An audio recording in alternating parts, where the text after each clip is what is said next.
while zweih was like generally more on like the hard anchor side, right?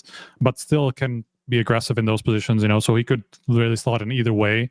That's why I was kind of contemplating whether it could be multiple changes and both of them going out, and like I said, they will look at somebody else. I'm still not ruling that out, to be honest. I mean, I could still see Spirit finding one more player. Sell in-game items at the best prices in just a couple of clicks. We are the biggest instant sell service for in-game items like Counter-Strike 2, Dota 2, and Rust. Easy selling process and instant withdrawal of funds to the most popular payment methods. More than 140,000 deals and 50,000 active sellers every month. Use promo code HLTV5 and get a 5% bonus on the sale of your skins. Skin Place. Sell items now.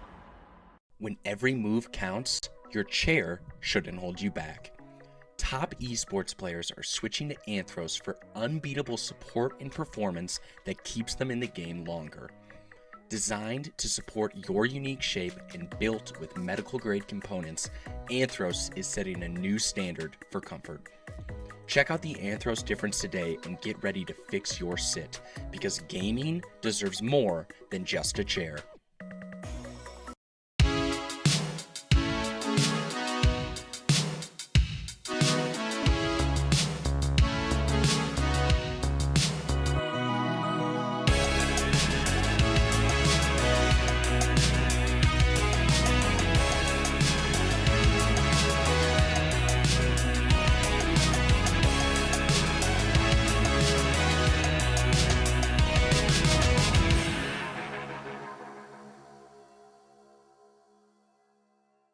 Ladies and gentlemen, boys and girls, Counter-Strike fans across the globe, welcome back to another episode of HLTV Confirmed. I'm joined by Prof Striker and Lucas on the 1s, 2s, and 3s. He's back from his little gallivant around the United States of America with all of his appendages, I've been told. Thanks to our sponsors, Anthros, Michigan. That's where they're manufactured. It's a great place. If you ever have the time to go to Michigan, you should. But if you need a chair, you should also buy one of those. So Anthros, check them out. They'll fix your sit and skin place. It's a marketplace where you can sell your skins. Those are the lovely sponsors of HLTV Confirmed. And on today's show, Prof's going to be telling us why it's a mania, because he's driving me mad. Prof, why is it a mania? Self-explanatory, I see. It's not a mania.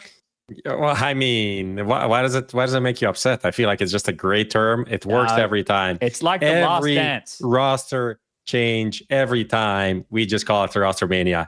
It gets the people excited. It gets them going. And that's why we do it. I feel like right now it's like the last dance when Fallen was in Imperial, and we're all talking about the last dance. Everything's an era, and it's a Rostermania every single season. That's how it is. Look, I would just like to call it the off season, right? The trade window. But the off season, like, oh, guys, let's get excited for the off season. You can't sell an off season. I need to sell an on season. I need to sell a mania. I need to sell excitement. That's the currency of the world. People are out here, right? Like this is going to be the norm now, especially with some of the new changes that even happened today. This is what happens. You get to the point after the major, which is the tournament break. Wait till that gets eroded. I'm sure we'll talk about that later in the show too for one of our sponsor bits. This is what happens, guys. All right, there will be trades in the off season. That's what I want to see. This is when I want to see my trades. I don't want to see Rostermania. You're going to call it the trade window. It's like Listomania. I think that's like a fucking song by someone like back in the mid-2000s, you know? That's a banger. You know they're French. Listomania. It's pretty good. Yeah. Striker, where do you land on this? I mean, as the leader of the TOR, the VRS, right? Exactly. Make sure we say the things correctly. I hate your suggestion. So there you go. Oh my god, it's not a mania though. Maybe if this is a main, yeah, but you can't call it's around. So we will call it the roster. What was your suggestion again? It's just the off season, man. That's not what you said. That's just the off season trade window. I will off-season trade window. Find the receipts. Off-season trade window. Yeah, but that's 3 words in a headline. That's like takes up half of the row, man. Like, mania is not even a real word. Guys, let's get excited for the OFTW coming hard. Chad Sponge Burchell here reporting from Malta. Just saw Twists hanging out with who else is in Malta? No one. Henry G, Machine, Henry Mac G, Mate, and Hugo. Kiyoshima. They're making a new team. Kiyoshima's back on Liquid. Guys, he's the new coach of Liquid, Kiyoshima. There you go. There it is. It's all. Now we know. I'm glad that we got to the bottom of this. Look, let's get into it straight away, boys. Let's not fuck around here. Yep. Let's just start jumping. Bro, he changed the headline. I just That wasn't noticed me.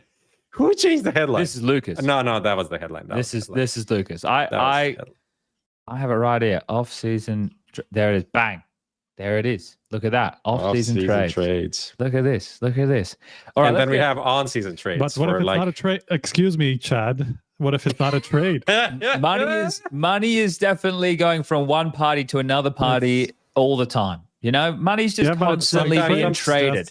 Trade suggests an exchange of players. An exchange of money. But sometimes people are benched and sometimes people are free agents. What do you think about that? What is being exchanged when a Perfecto joins VP? Except, I don't know, logic for nothing, I guess. Perfecto's getting paid and you have to exchange the heart and soul of Flamus, right? Because now he's dead. So, you know, there was a trade. We had to put Flamus on the altar of Egotronic, right? So it's really quite unfortunate how that alter goes ego? down. That's a reference. Look, boys, I want to get into this because there's a lot to talk about today. We're going to sabotage you the whole day. I can't wait to just prod striker. I was going to say probe, but then I think that's what the aliens do, and I don't want to do that. I want to prod striker like a insider pinata prof. I want to just be prodding. That's like slapping. That's like you have him with a big stick. You want to know what's inside of you. Let's see what falls out, guys. Let's see what falls out. Right? We need to see what falls out of striker. So we're going to hit him hard today. Everybody. I want everyone in chat to be on your best behavior to hit striker hard. Let's go.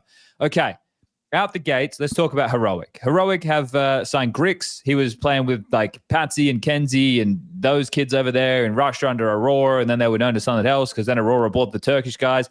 And then they added Nilo back in, who was on the bench from the start of the year. Nilo hasn't played an official since 2024. And then they bring in TOBIZ, who was the coach of Mouse NXT, and he was there since 2022. He had players like Exertion, Jimmy, PR more recently, Slend, et cetera, through the academy project of Mouse NXT over his tenure there. And he's now got a promotion over to Heroic to be the head coach. So that's the lay of the land. That's how this team kind of shakes out.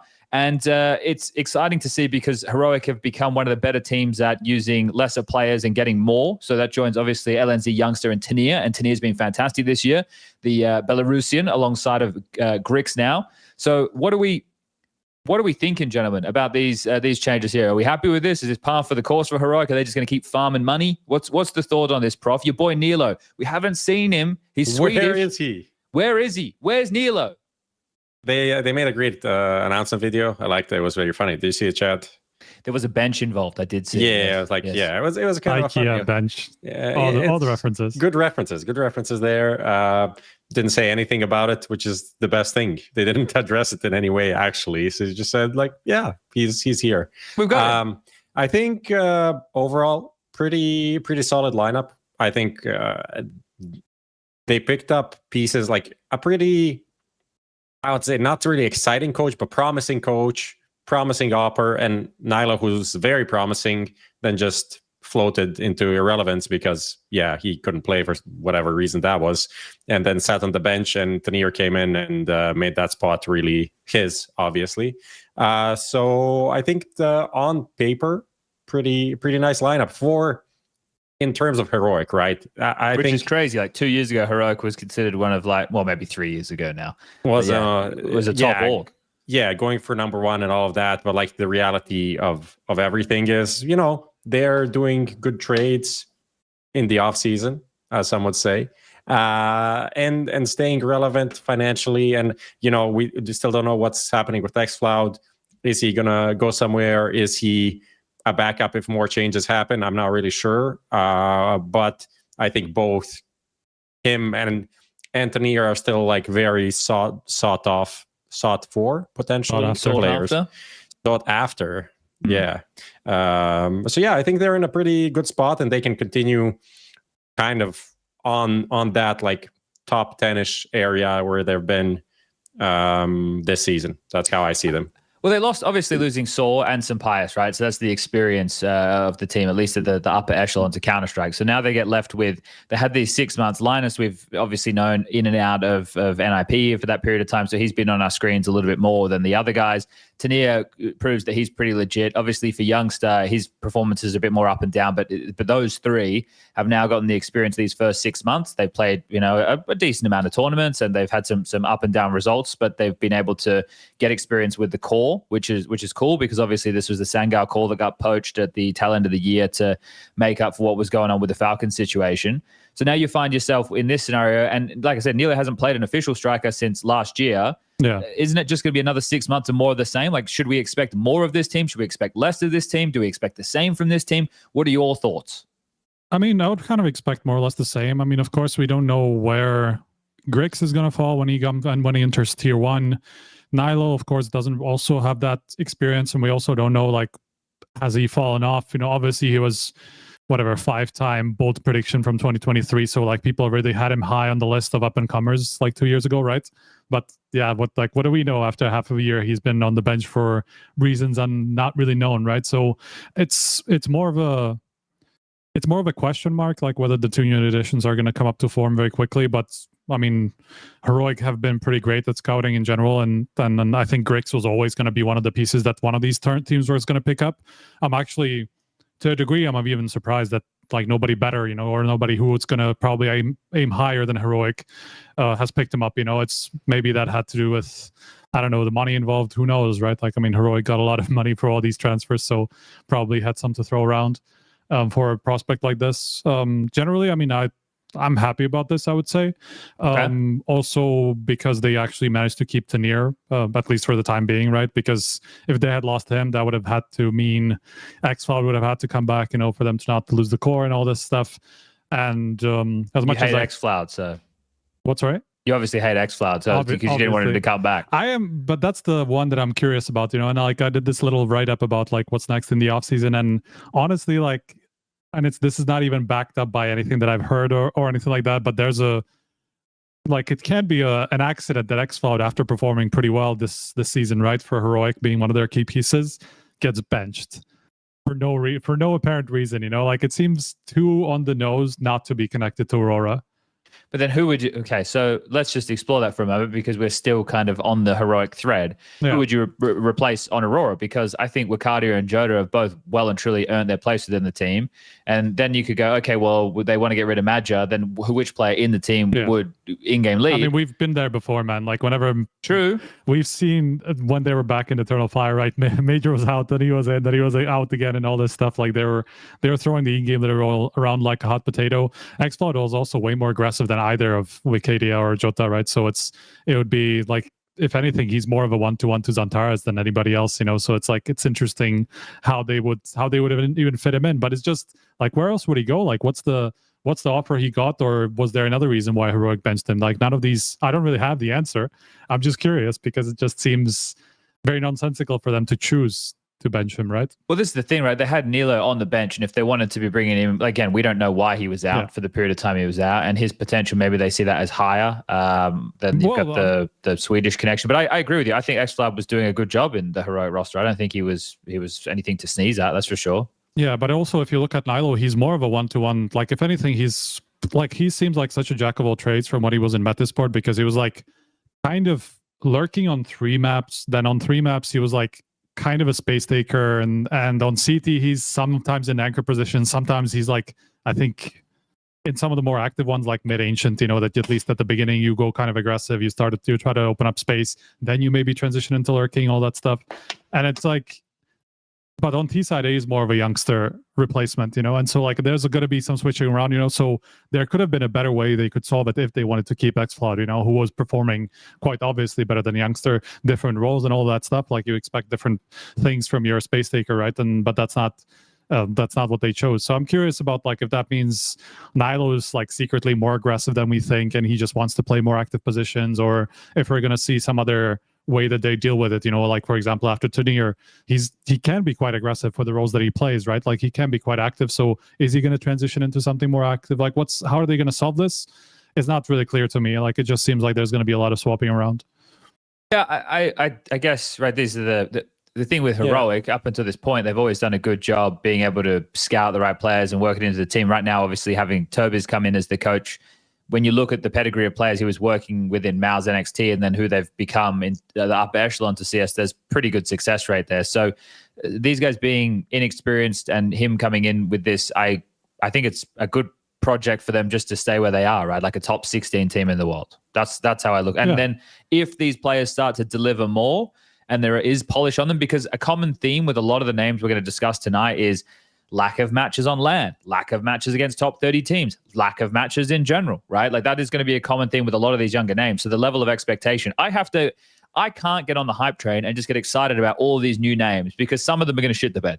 That's the case. That's what's going to happen. They can't all be that's good. exciting as well, right? Like, I mean, some of them got it, some of them don't. And that's how you find out. Well, so, yeah, for them, it's going to be quite a harrowing experience. We're here for the entertainment, man. Fuck that. Trigger watching 17-year-olds crash and burn under the bright lights. He's like, "That's pretty nice. This is good. This is what I paid the ticket for. Let's go." Yeah, exactly. Put the next one. Yeah, I mean, it's obviously really good for them to be in the position they are after the first season, you know, because they will get all the invites that they want. They will be able to play whatever they want. They will be able to probably stay somewhere in that invite cycle, right? And so for these young guys who just need the experience, you know, to play against these top teams, I think it's super important, you know, to get straight in and not, you know, have this whole like online period where you still have to be in like the doldrums of tier 2 and like play one tournament in 4 months, you know. Like they'll get straight in, they'll be in Cologne, they'll be in EPL, they'll be in all these tournaments, and even they can play all of the smaller ones as well, right? And I think they'll be happy with that. Yeah, we're going to get to talking about FISSURE a little bit later on, but they are signed up to play that. So, you know, we'll get to see them at the first event of the new season. I just wanted to note, Aurora is not signed up to play that event. This is the first time this is like second event of that they skipped. Yeah, and that's after they accepted the first one also, and they just decided not to go to Melbourne or whatever it was. Well, yeah, there was the back issue as well for Zentaris for a period of time there, right? So, all right, anything else you want to say about Heroic? No. Nope. Everyone's good. All right. Let's talk about the Stanislaw news. So the people who missed it, a statement came out from his representation regarding Stanislaw's future. Now, people who aren't familiar with Stanislaw, obviously a Canadian in-game leader over there at Wildcard. And Wildcard had some interesting times in recent history. Obviously, there was the back and forth with Sonic and Amaranth on Twitter, which I did hear made grounds a little bit shaky. And also heard they were able to negotiate more money off the back of that somehow. But either way, Stanislaw dropping a bit of a bombshell, coming out and saying that he's open to new opportunities. This is a quote. Now, for the first time, Stanislaw is opening himself up to opportunities as secondary caller, opportunities to coach, and opportunities in Europe. So I guess he's just seeing what's out there. Do you think that Stanislaw has the pull or the worth, Prof, to be making a splash or making any moves? What do you think he'll get a coaching gig, or what do you think when you see this news coming out? It seems like on first hand, it seems kind of cringe move, to be honest. Move. It feels kind of cringe to put this out as a player that is in a team and has a contract and is like, if nothing else happens, I will stay here. It's just like, just gonna play the field, see if there's something better out there. I know these things happen, but they usually happen behind closed doors. Your agent goes out and like, okay, I know these teams might be interested in some of these things. He goes out there, reaches out, and it's like, okay, maybe Stanislaw would be interested in joining this. And when you go out and post this publicly, it's kind of cringe, in my opinion. Cringe, okay. Really keeping up with the childlike vernacular there, Prof, for the day. I'm connecting to our audience. Not in your Rostermania, motherfucker. Well, so that's my opinion. Like, I know, like, for the average viewer, it might be news and it's interesting, and like it will reach obviously more people than they can by going directly to each person and everything. But I think it leaves a bit of a bad taste for the rest of the team. Is like, yeah, like I can play with you guys, I guess, but I'm not really super happy. So maybe if I can, maybe I just retire and become a coach, or maybe I continue playing. Or maybe I don't IGL anymore. It's like, what is going? Like, it feels just kind of all over the place. You could have a lot of like dating analogies here, but if you're going out in the dating world and you don't even know what you're looking for, you're not going to find anything. That's what I want. This is. You're going to find everything. No, you're not. It's a lesson for everyone at home. Know what you're looking for, and then you can go out and search. Not just like, yeah, I want this, but also maybe this, or maybe, or just let me know what you think. Take me anywhere. It's all good by me. Yeah, I don't know what to make of it. Striker, do you have any thoughts about it? Because I see this and I'm like, well, it's interesting that he's looking for something else, but then what happens to Wildcard if he leaves? Like, who comes in as an in-game leader? The team, what do they even do? Yeah, I mean, there's been a lot of kind of rumblings around Wildcard for a long time now, but it was never really around Stan. It was like the whole FUZI thing that happened with the Stewie substitute, and like that they fucked around with the major slot and all these things. And I feel like that's like, I would be surprised if like FUZI wasn't out this offseason, for example, you know, or like some of these changes that we've heard about before, that they would just like switch over even more to an America's team, right, or whatever it is. So I'm not really surprised that there's uncertainty even from Stan about what's the future, because it seems very open at the moment, like what's their future, right? Because there's also the peeping rumors, right, that they've been around forever. Just so that he was people are clear, to that's not somebody in your hedges outside your house. That's a Counter-Strike player. So right. You know, there's not a peeping Tom on the prowl, guys. It's a Counter-Strike player. So that would be an obvious replacement for at least FUZI, and there's been rumblings of more, so it's curious like whether the team even knows what's going to happen in this offseason, you know, and they're still probably working through it. So maybe that's just a byproduct of that, where Stan is also like, okay, if we don't know what we're doing, I'm also going to look out and see what's out there, you know. So I just feel like, as much as I understand what Prof is saying, especially with this whole, I also don't know if I want to coach or if I want to IGL, if I want to be in Europe, if I want to be in Americas. I'm just open to anything. Like, yeah, as a teammate, you're going to be like, yeah, so what happens if like in 3 months you decide you want to be a coach, or like you do get this opportunity, you know? Like, it doesn't really leave you with a lot of faith in your captain, you know, and continuing the team. So that is the part that does feel a bit bad. So yeah, look, it's one of those scenarios where they're a top 20 team in the world. Am I being generous there with that for Wildcard? Are they maybe I should say top 30 team in the world? And then I think about all the moves that have been happening in Swedish Counter-Strike recently. We saw like eyeballers signing some players, and then you know, Metasport's obviously a mess. So you have your FOZY and you have your SUSP. Like, what do you do with them? Do they want to go back to playing for a European team? Do you want to go back to a Swedish team? It feels like there's a lot of Swedish talent that's kicking around now, just about putting it under the right roof. I don't know. I'm not really hugely invested in the wildcard story, to be completely honest. I just thought it was surprising to see Stan going out there with just like every option under the sun. If he was like, yeah, I'm done playing and I want to coach, you know, it's like, oh, okay. But when you're in between all these options, I guess it's also hard for orgs to look at it and go, like, unless you're desperate as an org, right, and you need something to plug a gap. Otherwise, it's like, this probably isn't our first go-to option here. Like, we're not going to go to somebody who's not fully in. But like, let's say NAF gets released from Liquid or something, then there's another Canadian name on the market. Maybe you want to have, you could have an American team. The return. There's some decent players kicking about, right? So maybe they could pull something off, but I'm starting to get a bit ahead of myself. Let's jump on from wildcard.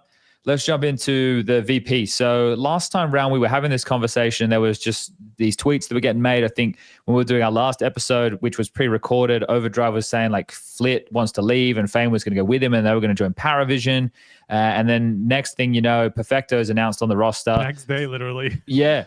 Then Flamus is the one that gets the boot, and he has a 4-year contract, which is fucking mental. I wonder how that buyout is, or if they're going to let him go, or what the bench side looks like. About that, because I kind of spoke to them a little bit on the side, and it seems like he's going to be fine. There's some offers there, and there's, regardless of the long contract, I think, you know, VP is going to be pretty incentivized, you know, not to make it a big thing, you know, not to make it a big buyout, because then nobody will buy him and they're just going to have a player on a salary, right, for an extended period. So as much as, it seems weird for a player to commit to 4 years, it's almost like it was a little bit one-sided. You know, if you get benched, then you're just going to be able to leave pretty easily. So it worked out well for him either way. Well, let's do this then, Prof, because Striker activated one of the trap cards for the Pinata to come out. We'll go question for question without being super direct here to see what we can come shaking out of him. Do you want to go first?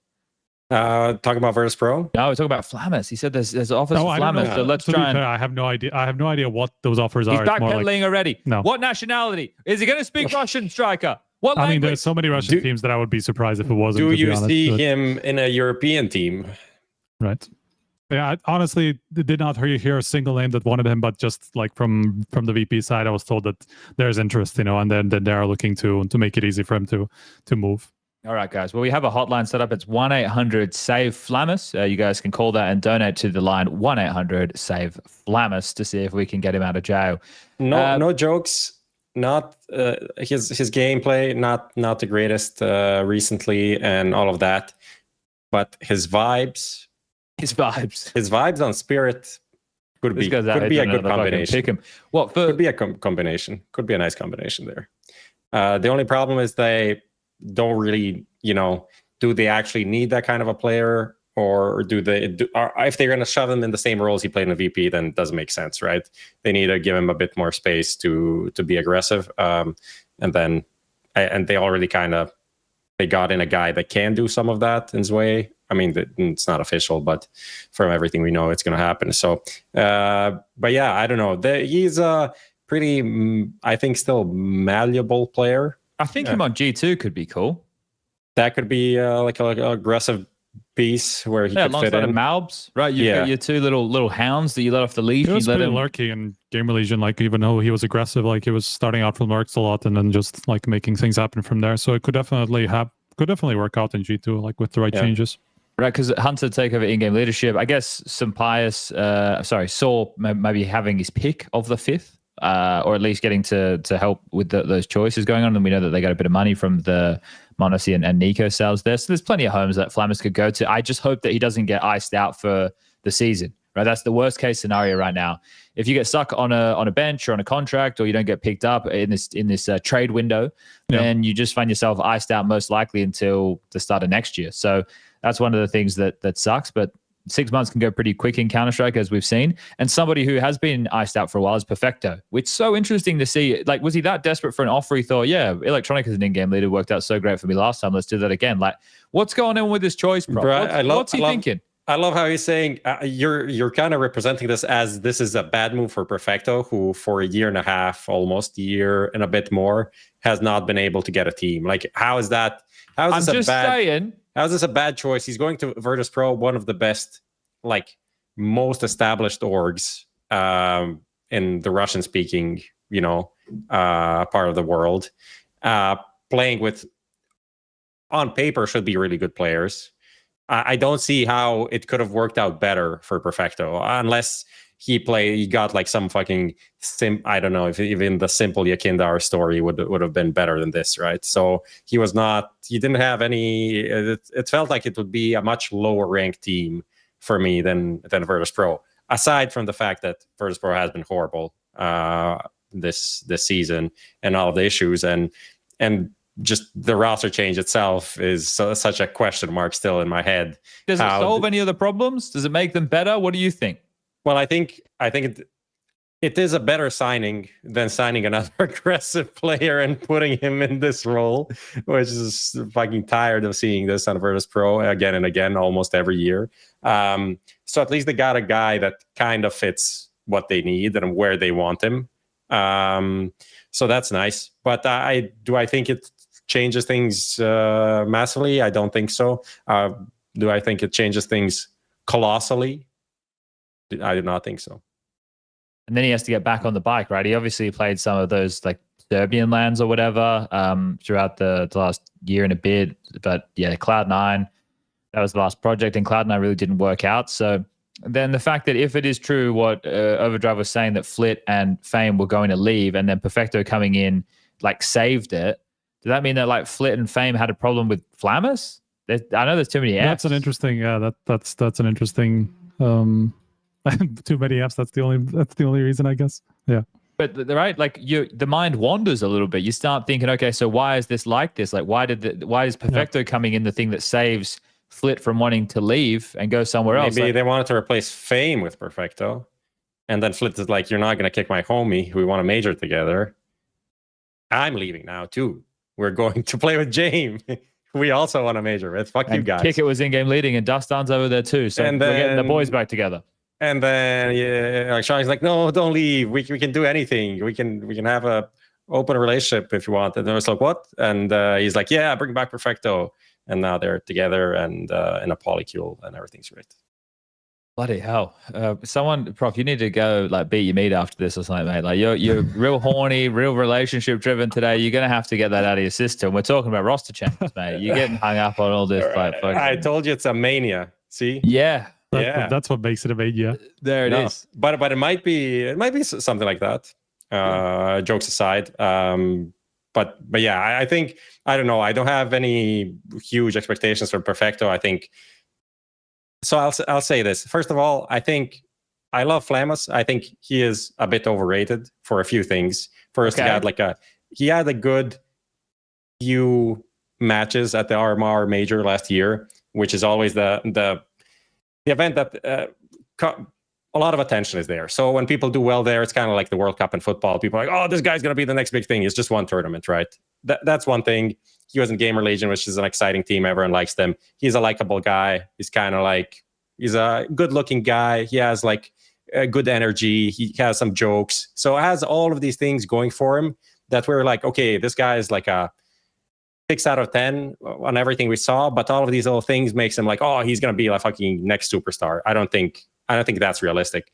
But honestly, Perfecto is, in my eyes, even more overrated right now. Like, when has he been good the last time? It's been ages. It's been ages. Why are we over a year? Why are we convinced like people are putting him in like every team on the sun? Like these, not rumors, but people throwing out like, oh, he's joining Spirit, and people are believing this. Like, are you fucking crazy? Why would he join? Why would Spirit want him over like a magixx that dropped 169 rating in a major grand final? Are we serious? Let's get real for a second. Well, I think there's this is it, right? Because I mentioned this earlier, but we're going to have this contrast of like newer players getting picked up who are maybe the flavor of the month, or they don't have all their prospects and there's future that's seen with them, but we don't have games against top 30 teams. We don't have games on LAN. So it's hard there. Perfecto is obviously a proven quantity on LAN, but he hasn't played in a long period of time. So you wonder what level of form he's going to be bringing in. Obviously the hunger's there.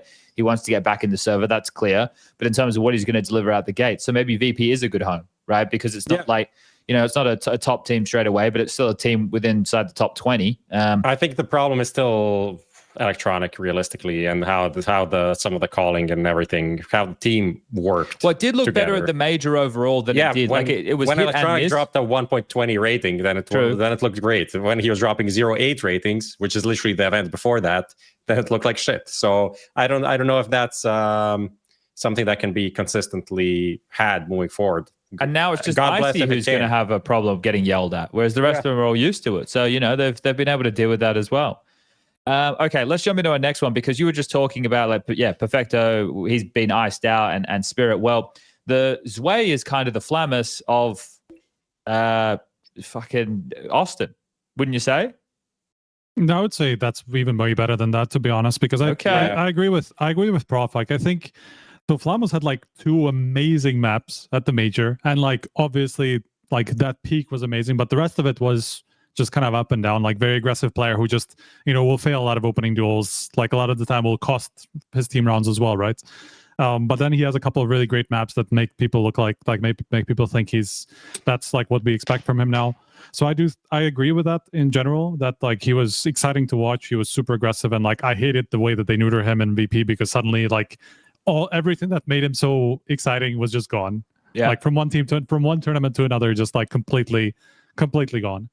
Zweih was amazing in the first 2 stages. Then he dropped off in the last one. Yeah, it was only stage 3, but the caliber of teams changed a lot. Like, yeah, of course. And he doesn't play, like, he plays extremity positions in some of the maps, so it's hard for him to dictate a lot. Yeah, of course. I think Zweih was a lot. He's overperforming like crazy, right? So I heard a lot more about Zweih going into the major than I did like about Flamus before going into his major. That's why I think it's more of a consistent rise than a breakout tournament in terms of like some very big performances. So I think he just has like a better base but also a different type of player. Like for Flamus, the future is, can Flamus evolve into a player like Exertion, essentially? Like, can he reach that kind of a level where he is very aggressive, but he also calls around himself and sets up his team, right? That's where I see him evolving, because that seems like his nature and also his play style coming together. But he needs a lot more confidence and experience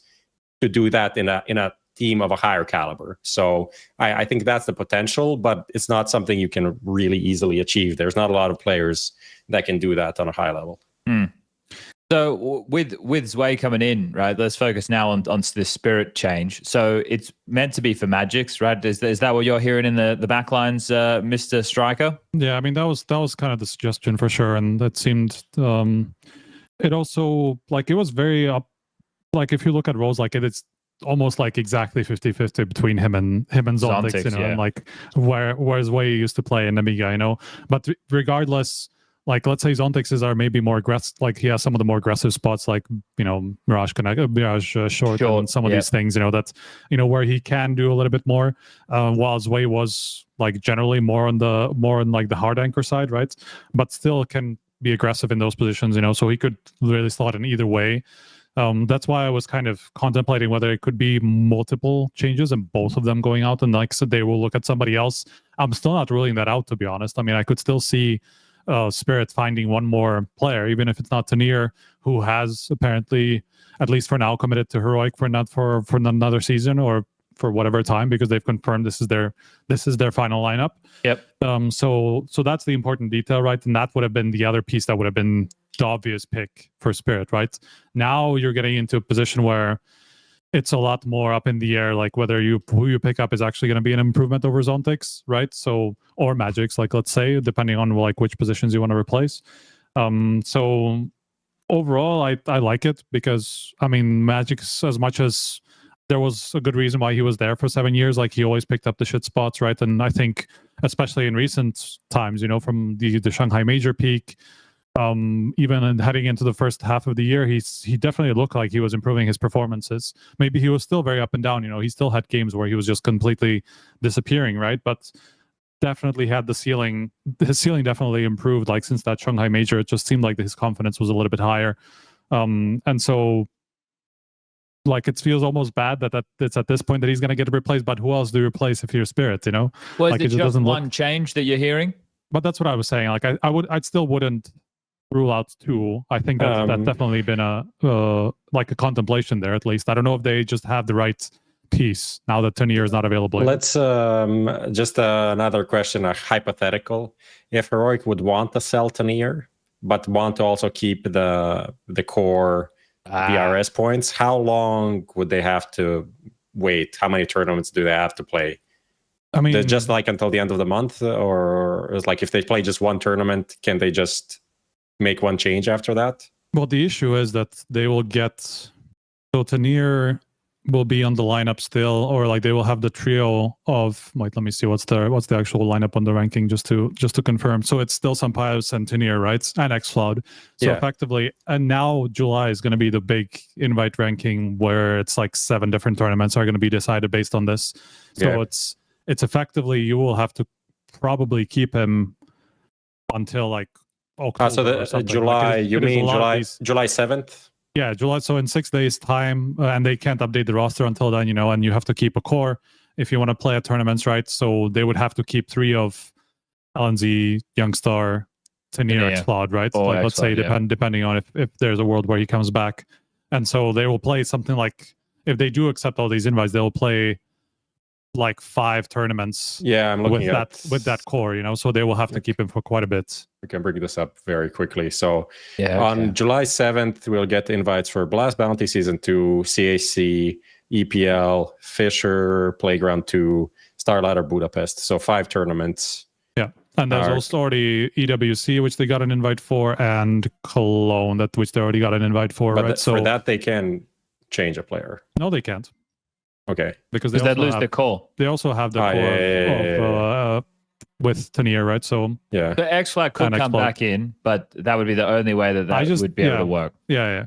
I just don't see that. I honestly would be shocked if the xFlag wasn't getting transferred, whether it's Aurora or somebody else. I mean, he could also go to a European team, right? I mean, there's every possibility. You know, he showed enough in that first half of the year to have some offers on the table. Right. So I just doubt that he will stay on Heroic bench, the Aurora one seems crazy to me. Like, I understand that they didn't achieve what they wanted to achieve at the major, but like, I don't know. I feel like I don't know. I could be reading into it. That's very possible, but they also haven't been ones to like stay in the same lineup for a very long time, so it's not entirely out of character for them to make changes fairly quickly. It just seems crazy though, doesn't it? Like their season was, I would say, successful for where they are as a team. What if it's some out of game stuff? Oh, and somebody has to leave for whatever reason because they're going to jail because they advertised a skin gambling website in Turkey or something. Is that what you're saying, Prof? I didn't say that. Look, but maybe someone has between the lines, man. Maybe someone has back pain, needs to take like a few months off. Okay, so then like xFlad would be like a roster, a plug. Yeah, I don't know. Maybe. I don't know. Anyway, I mean, we'll see. We'll see by the end of the season. At the moment, I really don't know if that's the case or if somebody else is getting him. I mean, there's maybe G2 is not maybe the best place for him, but there's a lot of these European teams that are in the mix at the moment, right? So FaZe, who knows what else is going to happen there. There's still a kind of NAVI thing, right? Well, I'm not saying. Oh, hello. I guess it was Prof. Yeah. No, just my headphones just turned off for a second. All right, he's back. But there's enough teams that could be a good home for xFlad, right? If the right offer comes. So I just don't like, regardless of who it is, I do think that he will find a different place. We're meant to be talking about Spirit, right? Yeah. So like this is the other thing. If they wanted a more aggressive piece, then that's where like we circle back to the Kyosuke thing. And then Prof, you've mentioned that he wanted to go play with Nico and he wanted to go play with Monacy, or he wanted to go to Falcons. Depends on the way you want to frame it here, but it just seems wild. Like, and there was other players within the Spirit Academy that were okay too. So why is there any of those players that they might be looking to pick? This is the thing. Do you want to go for? Okay, here's the holistic question that we need to step back and take a look. Does one player change elevate Spirit to the position where they can beat Vitality? Because that's what the question should be right now. That's what it should be. Does zweih coming in for magixx put them in a position where they can beat Vitality? I think if you look at the firepower angle, right? I mean, that's definitely an upgrade if we expect zweih to be able to keep this up, right? He also hasn't shown that much on tier 1. I mean, there's still just one major and BPL that they played or something, right? With zweih, so it's never a guarantee that he's going to be able to put that out.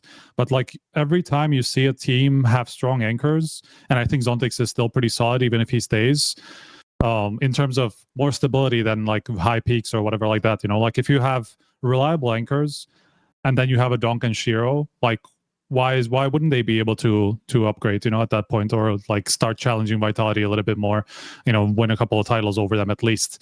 Like obviously Vitality at the moment is like they're running up to a like greatest of all time conversation, if they have another season anywhere close to 6 months, this, yeah. So like obviously, matching that is never going to be easy with just one change. But then we also haven't seen a phenom like Donk for a very long time. So if he has the right team around him, there's every opportunity, for them to start challenging. So I think I do think that there could be enough, at least to maybe take one title off of them in a couple of tournaments, like that side upgrade, let's say. Yeah, look, overall, I liked watching zweih play. I did me and Alex casted a lot in Amiga games throughout, which was fun, obviously, because of Leah, but zweih was also like quite sharp. I liked what Xanta was delivering too. So I think it's a good pickup, and these top teams need to try and make some changes to contend with Vitality. They can't have another season where it's the same. So for me, it's more about, is there more coming? Because I don't hear the murmurs, I don't hear the rumblings. Like I'm not in the fucking DMs talking to people and trying to get. I just react to this with everybody else. Like maybe sometimes something interesting will come across my desk because I'm talking to like Justin or something, or I hear it from another caster. But otherwise, I hear nothing. Like otherwise, I have no idea what's going on. I'm in the dark, right? So the changes that we're going to see, right? Do we expect them to be classic? Because I see a lot of conversations at the moment around, the roster, it's pretty boring so far. It's like, well, normally you get like a little influx at the start where a couple of teams like bench some players and maybe they won't sign anybody, or maybe there's a couple of signings that happen. Then it goes a bit of dribs and drabs over the rest of the tournament break for like a week or two. And you see like one signing or one movement, or someone changes a profile picture and, Overdrive makes a tweet. And then the last week when all the roster locks come in and we're like about to get into Cologne, now we're going to get into FISSURE. Yeah. So more teams have to make changes. It just starts to go bang, bang, bang, bang. We just have we have, I mean, there's NAVI that we kind of got half of it change there. We're waiting for the Spirit confirmation. The rest of the top 5, nothing. Falcons already made a change. That was a big one. FaZe, we have no idea what's going to happen with the opping situation, or if there's going to be more, which is potentially on the table for sure. And G2 is still missing a 5th player, and this is like 5 teams out of the top 10 that are changing. And yeah, so far we didn't get, a blockbuster crazy move, especially because Kyosuke was rumored for so long. Yeah, we knew it was coming. So it's not like that big of a surprise. But other than that, like, I think it's okay. I don't know. I mean, we have like this whole NAVI thing, right? Like we have, let's say, like one player at least is going to be like, that's probably going to be looked at by a lot of these teams, right? Is going to go on the market, and that can change a lot of things very quickly, right? And so like it just takes very little. We also don't really know what's happening over at FaZe, like we have a general idea of G2, but like who's actually the 5th player going to be, like it could depend on like if somebody from FaZe moves, let's say. Like imagine Frozen's just not happy with where FaZe is, and like his contract has been like fairly long. I think he's been there for like over 2 years now, right? 2.5 years, I think. And so it's very possible that like there's 6 months on his contract, right? And he could decide to move, and that suddenly makes things very interesting, right? Like he could go to a G2, he could go to let's say NAVI if they wanted to make a double change, or whatever. Like that's one player that will change everything instantly, if he comes on the market. So we've seen it time and time again, and it's very clear that a lot of these teams are looking. It's just not finalized yet. And like I just checked now just to make sure. Cologne roster lock is on the 9th. We have 8 more days to get that done, and it's possible that they will just like use. Well, I guess they wouldn't use subs because they would need to be pretty locked, for them to be able to do that. But we still have over a week of these talks, and they don't even have to be confirmed by then. Like they just need to be confirmed to ESL by that point. So there's time. There's time. Yeah. Okay. That like I think that one right there for a lot of people probably comes out of the blue, Striker, right? Like to be saying that's even like a possibility. So I guess, yeah, of course. I mean, that's again, this is just my like look at FaZe and the lack of information I've seen around them. Like it just doesn't look like they're after some big players or anything like that, or any other big move. And I saw some comments on my like piece about like taking Simple's tweets seriously, and I'm like, I don't think you've been paying attention, like every time Simple's tweeted about his future has been right. Like when he was talking about Falcons, he instantly said he's not sticking around. Like that time around, every time, like Simple just doesn't have a filter, and so like he wouldn't be taking jabs at NAVI about him being jailed and all these things if he was going to FaZe. Like for me at this point, it would be a very big surprise if Simple was going anywhere. Unless he's coming back to NAVI, let's say, and even that would be a surprise to me because of that jab. Like why would you take a stab at your organization and just come back to the lineup? Like it could be just a joke that I don't get. Like of course I could be naive, but it's just not. It just doesn't look like that at all. And I've 100% heard that is not like Simple is not signing with FaZe. Okay. Well, there you go. You just broke everyone's hearts out there, Striker. What a start to the week. It's only fucking Tuesday, and you've already ruined everyone's fucking summer. What is the opposite? I hate it too. I said it last time. Like I want nothing more than for him to be playing for like as far as offseason moves go this time. But it's just not. It just doesn't seem to be happening. Sad, man. What's the opposite of mania? Depression, man. Fucking roster depression. Yeah, that's better than trade window. I'll tell you that much. All right. Let's jump into the NAVI conversation because last week we were discussing it, and Striker mentioned that the promotion of academy players was on the menu, and I said I thought that they'd go for bigger names. So I want to turn back to the conversation that I was just having with Spirit and the changes to be made. So they've added, how are we saying his name? Makazze? Like kamikaze? Makazze? I don't know. I've said makazze. Okay, well, it's another fucking anime watcher, mate. He's got a fucking anime profile picture on his Twitter. Either way, he's from the academy roster, NAVI Junior. He's got the promotion to the main team. They haven't announced who they are replacing, right? They haven't said, are we getting rid of Ima, JL? We don't know. We have no idea. And we don't know if there are going to be more changes that are going to be happening either. This is another team where the jury is out. But NAVI Junior then goes onto the market to be sold because the team was having some good results, and the rest of the roster with the coach have been put in the market to be sold and see if they get picked up from another organization. So just some quick stuff. This kid's 18 years of age. We don't know who he's going to replace, right? But I went through, and this, look, when I say this, it's going to sound like it's a dig at the kid, but it's not, because this is what I've been doing with the whole conversation we've had about a lot of these names that we haven't seen before, and saying, oh, we don't know, we haven't seen them play on land, we haven't, like, sure, NAVI Jr., like, and winning some games, right? Looking okay. This year, he hasn't played a single match against a top 30 team, and he's played no land games. And he's going to be a space-taking player who's going to play. I went through and I looked at all these positions on the map. So on like Inferno, for example, he'll be defending Banana, he'll be taking Banana control. At least that's what he does on NAVI Jr. If you take a look at like Mirage, he plays short, but he takes mid control on the T side. Ancient, he's fighting for mid T side. He's fighting for mid CT side. Wait, just a second. Did you say that he didn't play against top 30 teams? Unless I did the filter wrong, which is very probable. You did the filter wrong. Okay. He has 20 maps against top 30 opponents, 1.19 rating. Okay, so I did the filter wrong. What about top 20 teams? Top 20 teams, only 3 maps. Okay. 130. How did I fuck that up? I did complete statistics. I went ranking filter. 2025. I went ranking filter. Yeah, that's where you fucked up. Do that. What do you mean? Ranking filter is for both teams. So they weren't probably top 30, but they played someone that's in the what top a shit 30. Fucking filter. I know that people, by the way, I'll just say, like, I know that people are complaining about this, and I understand why, because it is like obviously you would rather want that, but the reason is because of computation power. Because like every time get a new computer, you have to check every single team who's in that ranking at that time, and so that's why there's like a come on, like you have the featured ratings that are just calculated at that point at one point. You know, it just doesn't have to take computation over and over like whenever you want to change a filter. So it is just very, very expensive, let's say, to make that filter work as people want it to.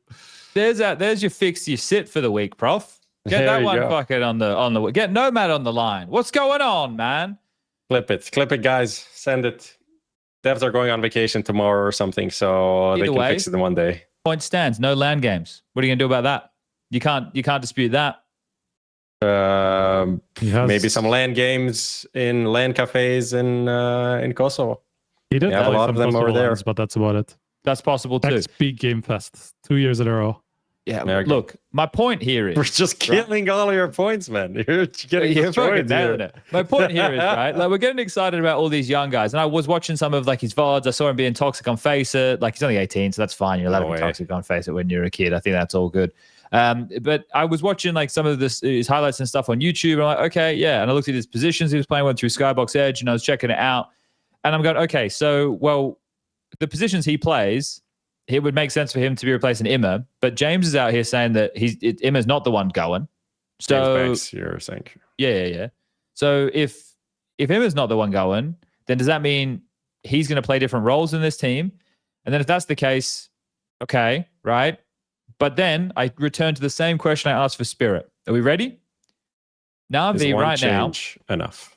Yeah, right now they're a playoff gatekeeper team. They're not a trophy contender. They're not a title contender. I don't think anyone's that delusional to think they're a title contender.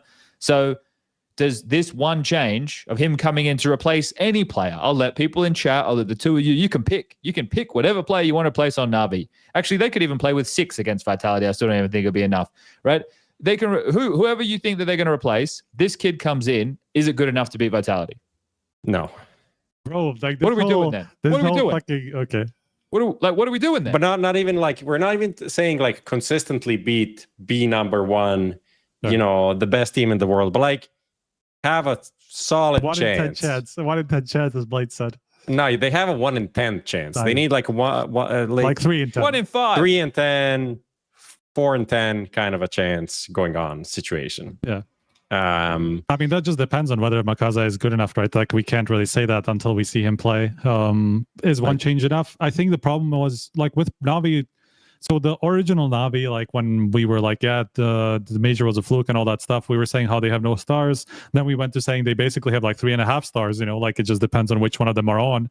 Now they're kind of going more back to like 1.5 no because stars? like between 1.5 because between like Wonderful, JL, Ima especially, like they kind of just take turns all the time, and even Bit has taken a little bit of a dive, right? So it's like they just take turns, and like this what Blade said, right? Like there's no obvious individual weakness because they all sometimes play good, they all sometimes play bad. They all have shit games, they all have great games, and it's never one guy who just consistently shits the bed. It's never been that in Navi, you know? So does one guy, like let's say makazze is what we hope for and like he's actually that good, does one guy becoming a consistent star for that team, and especially in like pressure positions like that, assuming he goes into what he prefers, let's say, does one guy becoming the consistent star elevate everybody else again? Because that's kind of what happened with Navi, right? Like they finally started finding that individual level, and everybody else got a little bit elevated as well. And I don't think that's just because like they all improved individually at the same time. I mean, it's just like the system starts working, you know, one guy is starting performing in his position a little bit better, and then everything starts falling into place. I don't think that one change is necessarily too little, you know, for that to happen. Like we've seen it without a change. So you think one's enough? I think it can be enough. I don't know. Again, like it's very difficult to tell without seeing makazze play, right? Like it's like we don't know whether he's going to be anywhere near as good as he was on the tier 2. Exactly. Yeah. But that was my point of pointing out no lands and limited games against top teams. Yeah, like that's essentially it is a huge risk. I like your take. I think there's something to it, even though I just don't think it will work like that. I think it's a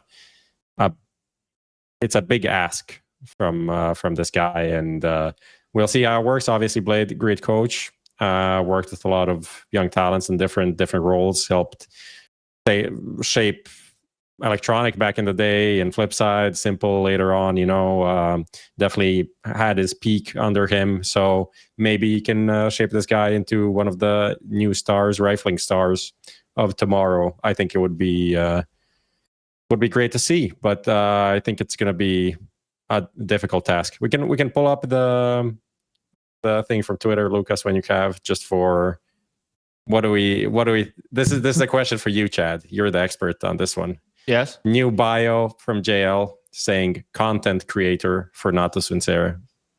I think it's believable. Yeah? You don't think it's a troll? How much do I want to talk out of school? I think it's believable. That's all. That's it. There's nothing else I am willing to add to the conversation. Okay. I think it's believable. That's all I'll say. I think that's people are saying it's not new, but I'm still saying I think it's believable. Is it not? That's what people are saying. Not new. People are saying that's old. He had it for some time, I believe. Like a week or I don't know. He was always like that, though. Hell no, he's just baiting. JL retiring to become a YouTuber and spend time with his wife. I'm just saying. It could be the seems believable. That's all I'm saying.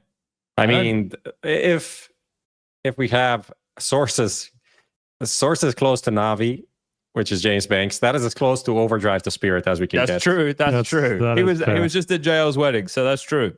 If he's saying Ima is not getting benched and he's posting stories with Ima every other day, I don't know. Kind of believable. 2+2. There's only other, like, unless they do a Sunny and replace Alexi B. Who else? My dream is Bit goes to Falcons. That's my dream. I was just posting this in our thing. This is just their stats on land for the year. Yeah. That's also crazy. See, there's no clear star. Everyone is very close to each other. That's exactly the striker's point, that, you know, sometimes someone plays good and sometimes someone else plays good. They rarely ever all play good. Yeah, but I mean, based on this, you'd have to look, and based on the roles, you have to look at least towards Ima and be like, okay, you have the best roles on this team, and you're not doing great in them. But it is also like a game-to-game, a map-to-map situation where it's not throughout the season that you could like point a finger and be like, yeah, this guy, like you Bit had some dog shit series and big moments. JL had some series where he disappeared completely. Like, no one, Wonderful has his issues. It's nothing new there. Alexi B is Alexi B. So definitely, like, I think it'll be exciting to see what this guy will bring. But I'm not like holding out for them to just that to turn them around into a championship contender. Do you think the energy changes when he comes in? Because like I watch some of his stuff and there's like highlights on YouTube and stuff. And sometimes when he's playing like Rigon or whatever, he's quite loud. But that's the other thing. Like NAVI feel like they are void of joy. Yeah. It feels like a business, right? It feels like an army regiment over there in NAVI, right? It's Blade, the drill sergeant. Even though Blade's a funny guy, he can be a troll. Like it's just such a system-based team. So I just wonder. I have no idea about this kid. I don't know what type of energy he brings to the table. I don't know how we can change that or anything along those lines. So, interested to see what happens. There's so many fresh faces that are going to get straight into it with Cologne. It's fucking crazy. It's like, hello, welcome to Cologne. Like, all right, good luck. Only 6 teams made the playoffs, motherfuckers. Best of luck with that. That's actually kind of crazy that makazze's first. He's just straight into Cologne. Straight into Cologne. Yeah.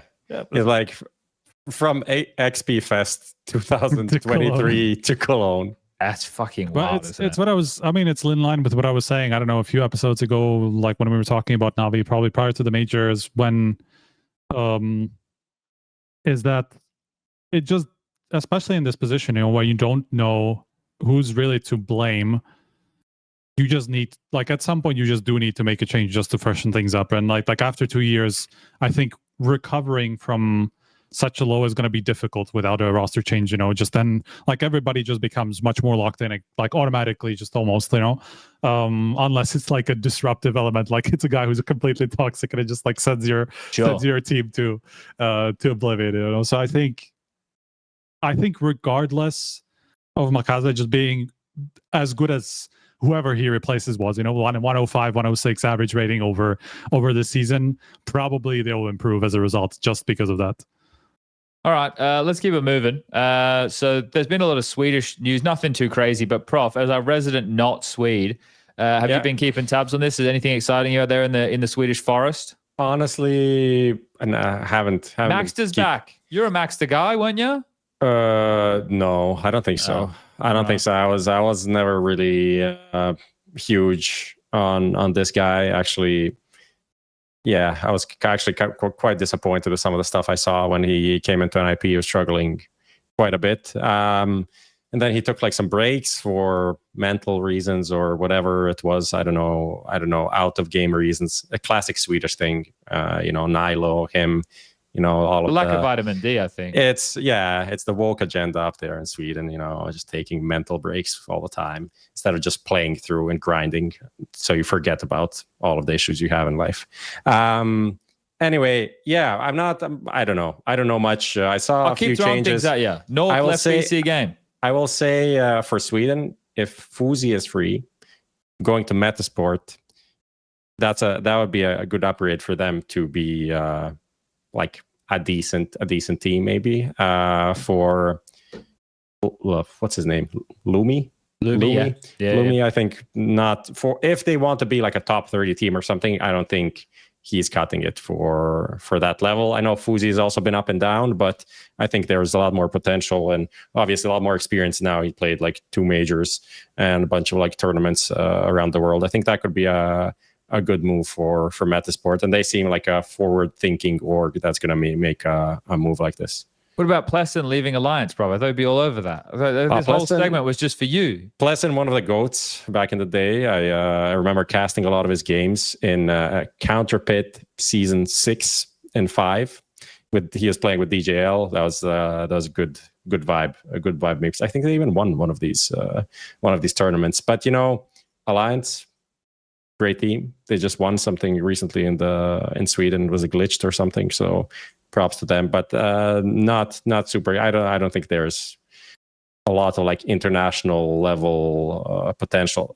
Knock, you want to be excited about it, but his like last 3 stints were just worse and worse. I know this BC game team had a lot of issues that were not great, including allegedly. No, that wasn't BC game. That was before on the previous teams. Bleed? Yeah, that was there. There's some great stories from those times, but I'll leave it to other people that love to talk about Bleed. All right, let's go. Just some quick stuff around the traps of Brazil. Imperial making some changes. So Che Jesus, or Jesus, depends on where you're from. He was the latest addition to Imperial. They're getting rid of him. Apparently, they're getting rid of Decent as well. They're bringing in SHR, who people might remember seeing him on the Portuguese teams in recent history, and Cello from MIBR. So he's going to go back because he was part of Imperial before. That's about all I've really seen from the Brazil side of things at the moment. So the other one that I have a question about, I saw something, I didn't actually read it. I did see there was like a headline to do with Fallen and Yakinda. So I didn't follow through on that. Did anybody catch that? Where were we talking about? Because I can't Play.gg, Fallen comments on Yakinda future and Furia. The Latvian star was only signed for a loan deal. Update from the captain. In recent interview with Game Arena, Furia captain Fallen addressed the situation directly. Here the legend made no secret of his opinion when asked if Yakinda would stay. Without a doubt, ever since Yakinda joined, we've treated him as if he were a player who would stay for a long time. He continued by saying he also thinks he will stay. If by chance it didn't work out, we would have another problem to solve. There's no way to do this without believing that it will move forward like this. It's discouraging to know that someone is only there temporarily. The best way for us was to look at it like this. He's feeling at home, and I think Yakinda will stay. But that's an answer that only the guys at Furia can give. Yeah. I think that's kind of speaks to also what I was writing about in my little kind of like what's next piece. I think the reason for like this like kind of uncertainty is probably that Yakinda has more on the table than just Furia, because where else? No, I don't know. Like I don't know specific like any actual offers, but you would imagine that. But like he's Russian speaking, he can be in a European team, and he has a fucking America's invitation basically. Like he's capable of playing in any region he wants effectively, and after coming back to form in a way that he did in Furia, I will leave the 0-14 finish to that fucking Inferno aside. But other than that, I think his return has been pretty good. And like he very clearly showed that like the end of Liquid wasn't the last of him effectively. And that just automatically will send some offers his way. So is it going to be better than Liquid? Furia? Doubt it. It needs to be bought from Liquid, right? That's the problem. I don't know what his deal is like at the moment. To be honest, but probably I just need to correct some people in Twitch chat because they're going Cello from MIBR. Yeah, the first time he joined Imperial was from MIBR. They released Yakinda, by the way. He's free. Liquid. He's a free agent. Okay. April 22nd. What? How do we miss this? I'm sure we didn't. It's just been it probably just kind of went under the radar because he was already benched for a while at that point, so. Okay. But anyway, like you know what I mean, right? Like there's no way that there's not going to be a bunch of these Russian teams who are like looking at changes. We're not like potentially going to look at Yakinda. There's probably a bunch of European teams that could maybe look at him, like maybe not the top 10, but just below that there could be a world, right? So I think that there's not going to be a shortage of offers, but is any of them going to be better than a Furia at the moment, especially? That's questionable, right? That's probably the biggest question mark. Just quickly throwing this into the conversation, Kickit just literally tweeted, after 1.5 incredible years with Paravision, we say goodbye to each other. This organization gave me so much, blah, blah, blah, blah, blah. It goes on to say, I'm excited to find a new team to lead and keep pushing forward. My goal remains unchanged to return to Tier 1 CIS/EU/NA. I have an EU and US visa for 5 years. For inquiries, reach out to me or Parry at, then he has his email there. Yeah. So there's changes in Paravision going on. Yeah, and that's probably the reason why he's still possibly like considering whether there's going to be somebody else. What's going to happen by the end of the off season? One of these, whatever. Like there's a world where like maybe not G2 FaZe, but some teams around the top 20, right? That are going to look. Why not G2 in theory, right? I feel like they need a profile of a player that is aggressive and space taking. To complement Malbs, because the rest of the players are not that. They're not that, yeah. So I'm not saying they should. I'm just saying, in theory, why not, right? Yeah, FaZe maybe would be more difficult at this point. Okay, so lots of options, essentially. That's what we're saying. Yeah. I mean, I'm not saying that he did get an offer from any of these, but it's just some of them somebody must have like thrown him some offers, and he might be waiting for another week just to make sure that he knows what his options are, right? Yeah, okay. All right, Lucas, let's go to the ad break. We'll come back and we'll round out the off-season trades so far. BRB. Sell in-game items at the best prices in just a couple of clicks. We are the biggest instant sell service for in-game items like Counter-Strike 2, Dota 2, and Rust. Easy selling process and instant withdrawal of funds to the most popular payment methods. More than 140,000 deals and 50,000 active sellers every month. Use promo code HLTV5 and get a 5% bonus on the sale of your skins. Skin Place. Sell items now. When every move counts, your chair shouldn't hold you back. Top esports players are switching to Anthros for unbeatable support and performance that keeps them in the game longer. Designed to support your unique shape and built with medical-grade components, Anthros is setting a new standard for comfort. Check out the Anthros difference today and get ready to fix your sit, because gaming deserves more than just a chair.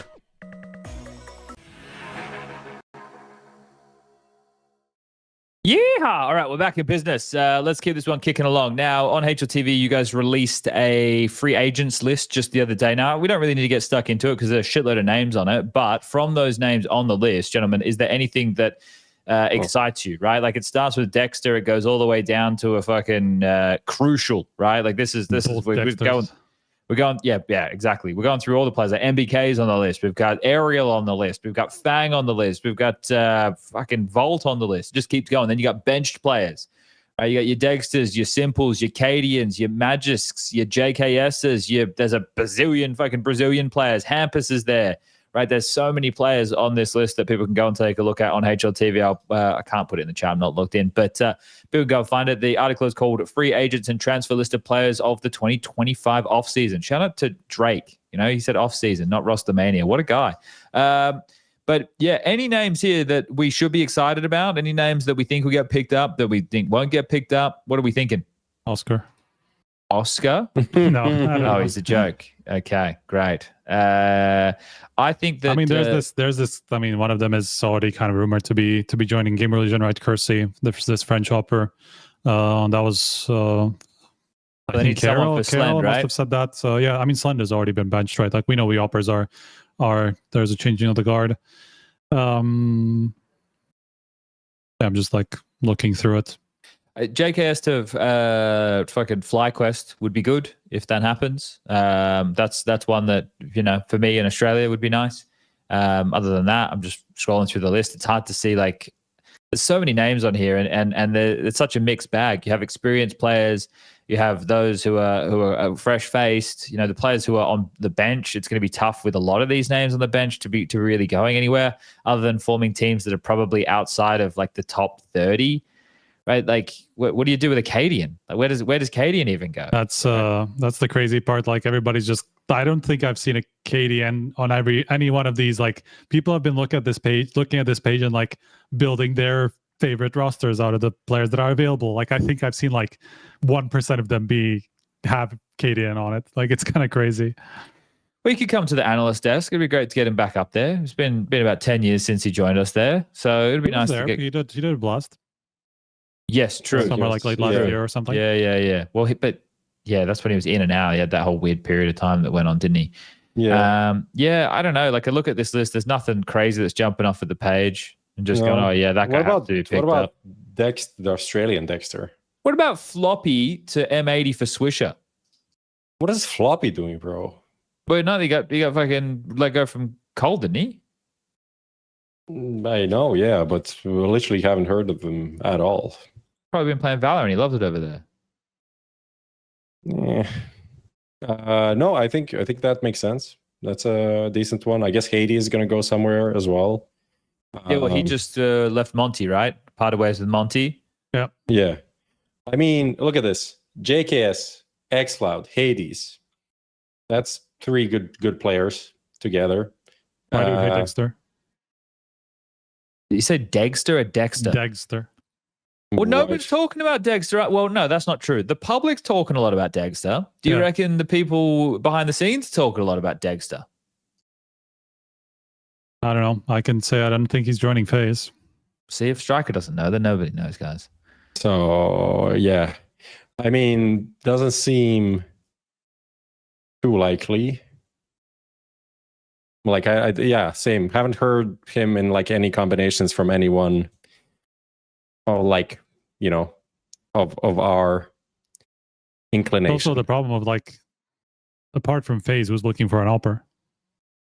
Like Yeah, of the well, European they have teams, let's Brokey on say. the bench, right? Yeah. There's murmurs about him potentially coming back from the bench. So who knows? Anyway, we could sit here all day. So unless there's anything pertinent or there's anything about any teams we didn't discuss, right now it's like a wedding. Yeah, Forever I hold think your peace. we could just have people, you know, at home look into this and in the comments of the VOD put in some teams that they think could Players be could made. be going to. Yeah, or maybe I mean, we Teams heard- made probably not going to happen. Yeah, Yeah, we heard some new orgs like wanted to come in. Maybe that's a world where they do. Obviously, it's hard with the There you whole. go with can't really get. Sentinels. Bro, I saw a fucking tweet the other day and it Okay, pissed go me for off it. to no end.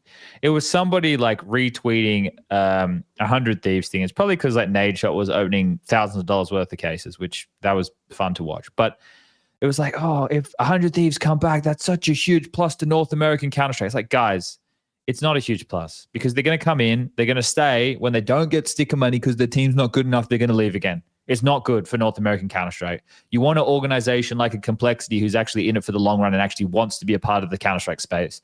Not a fly-by-night motherfucker who's going to come in like a Sentinels or 100 Thieves and they've got no idea about the space. They're going to hire some fucking grifter off of LinkedIn.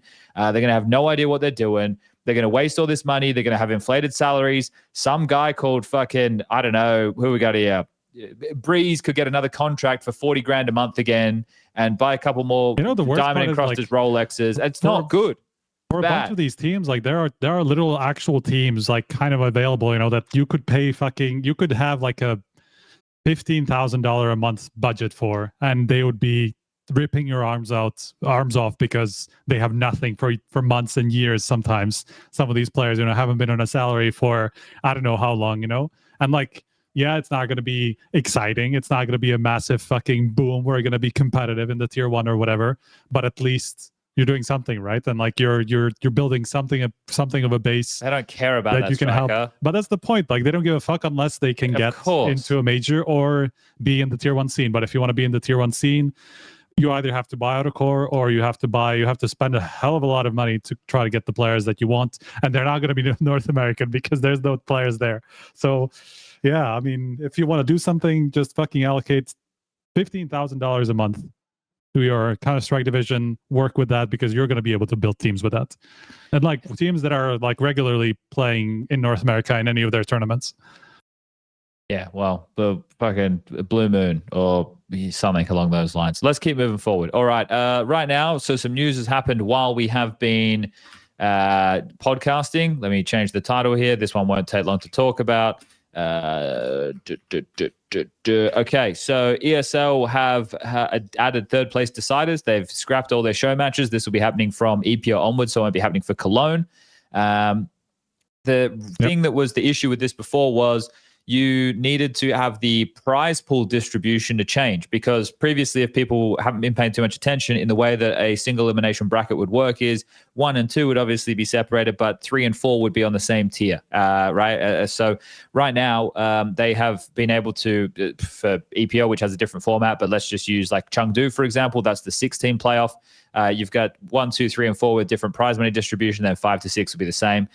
So for Chengdu, Krakow next year, and EPL, and I imagine going forward, ESL will be bringing in the third place deciders, which I think is great. That means that they would have had to have gotten the exception from Valve, though, right, Striker? Because we're past, like, they would have needed to have been told it was okay. Technically, it is. And I'm just trying to. Was there prize?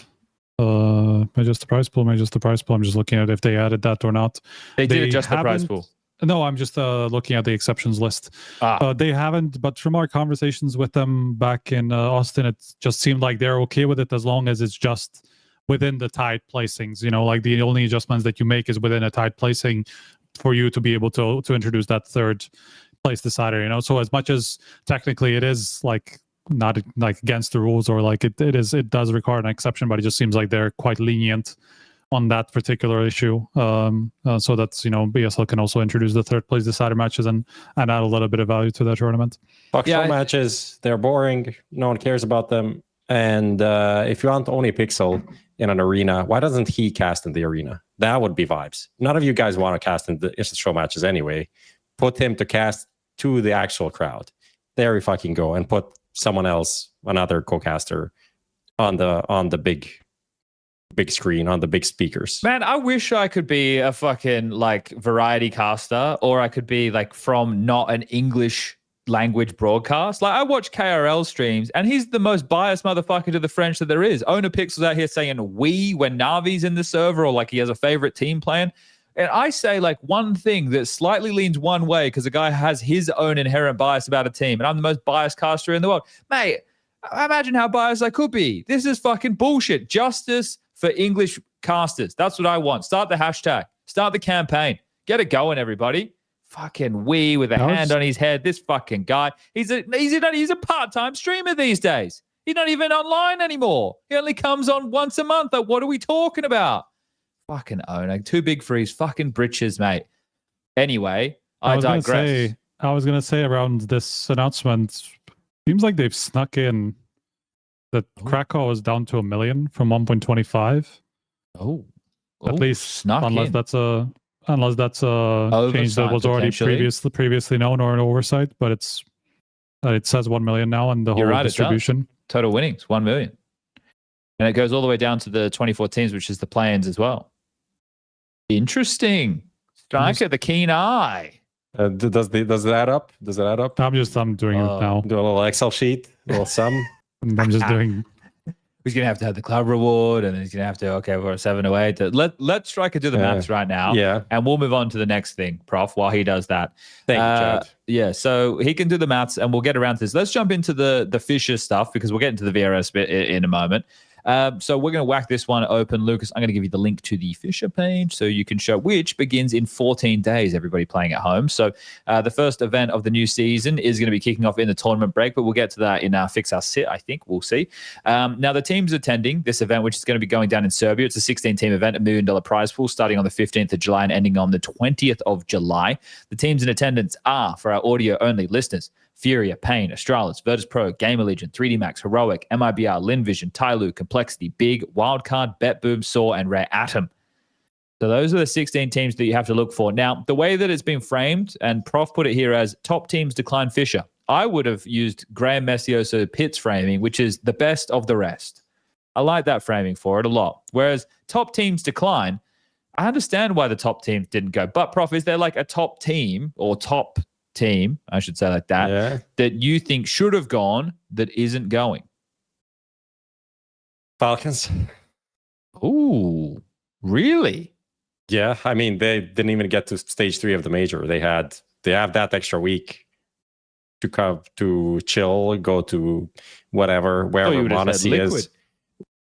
Oh, I mean, Liquid as well, probably. But they, to be honest, they were in Austin doing like media stuff until the end of the major. They are doing signing sessions. They are doing like whatever, all these like team activities. So like the Liquid milked them as much as they could after their disappointing showing on home soil. So in some ways, I get that. But I think realistically, again, I know Falcons played a lot. They went deep in a lot of tournaments, but they have a new player and they want to get those reps in as soon as possible. Or do they? Because they looked worse the longer the tournament. The more practice, yeah. The more practice they got, so maybe they don't want to get that. But no, seriously, I think they would have benefited from this, and this could have been a nice tournament for them also to get a win. Like realistically, even though it's the first tournament of Kyosuke, the best team here is Furia, Pain, Astralis, VP are the best teams. What about Vision? Obviously, money is not that important. But $1 million prize pool, it's gonna VRS points, solidify you going into the rest of the season and everything. So I think they should have played, and mainly because of the experience, and mainly because of the experience for Kyosuke himself. So I got it, and it's the distribution still says 125. So either it's a mistake on one side or the other. So I will get in It's touch. probably they and we'll copy see. pasted the title. Yeah, That's I bet they fucked it up in the blog. Classic. Okay, well, Lucky Striker did the maths quickly. Okay, so just looking at this, so the teams that don't have rosters still, right? So we don't know that Yekinder is 100% confirmed for Fury yet. We still need to know that. Remember, this event is in 15 days from now, 14 days from now, whatever it is. Astralis, we know because of Hooksy. We know Perfecto's coming for VP. Gamer Legion, Kersey was the one linked to them. So we'll see if that happens. Is 3D Max going to make a roster change? The coach has parted ways, so they need to get a new coach at a minimum. So something has to change with 3D Max. Heroic have Grix and Nilo, and TOBIZ is the coach. MIBR, Lakowski benched himself, so they need something. But I heard that there was something going on with Sharks and like an MIBR merger, or am I just fucking hallucinating? That was a report or something came out about the Sharks potentially buying the whole MIBR brand, including the players, not including the players. It was kind of up in the air, but I don't know what that would mean. I guess then they could just pick up someone they have in Sharks. Do they have anyone exciting? Was on Sharks. Not right now, anyone that I know of. So yeah, I don't know. That's the thing. They need a fifth over there. So we'll see what happens. So what Gaffolo, Koala, what a great name. Love Koala. Yeah, so they need to probably get some Doc. players, I think. Fucking Doc. Doc's a great name, actually. Yeah. The core of that team's been there for 2 years. All right. So at least 4 new rosters, right? Gamer Legion, as you said, Heroic, MIBR, Virtus Pro, that made changes. Well, there was more. So we have Cole, which need a coach. I reckon they sign a Dren. Wildcard, which we don't know what Stanislaw is going to do. Bet Boomers, where apparently Zorti and Axel are on the way out, but that's also Overdrive tweet, so we don't know. I didn't see that. Yeah, he tweeted like Betboom minus Zorti minus Axel, unless it was like the troll account that has like the L instead of the I in Overdrive, and I got baited like Smoothie did. So that's possible too. And then but it's cool that there's going to be 3 Chinese teams there. I think that's pretty wicked, pretty sick, pretty cool. Just me. All right, thanks guys. I'll be here all week. Nice. And we have the debut of Trash.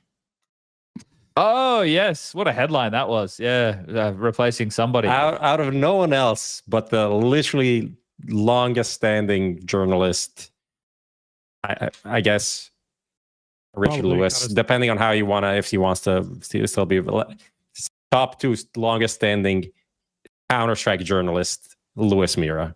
No one else but him. Oh, with the headline. With the headline. Yes. Yeah, okay. His headline. Did it just come to him, or did he have to think long and hard about that one? I think we called a meeting to like figure out how we want to frame this. You know, when any big news drops, we usually call a meeting and like extended meeting with like, you know, all of the bosses and the bosses' bosses. Everyone comes in. We have a big like mood board, you know, Tumblr core, like influences that we want to like, what we want to put in. And this came out. Okay. All right. From ChatGPT at the end, of course. To be fair, there was a worse suggestion than that as well. The first suggestion was worse than that.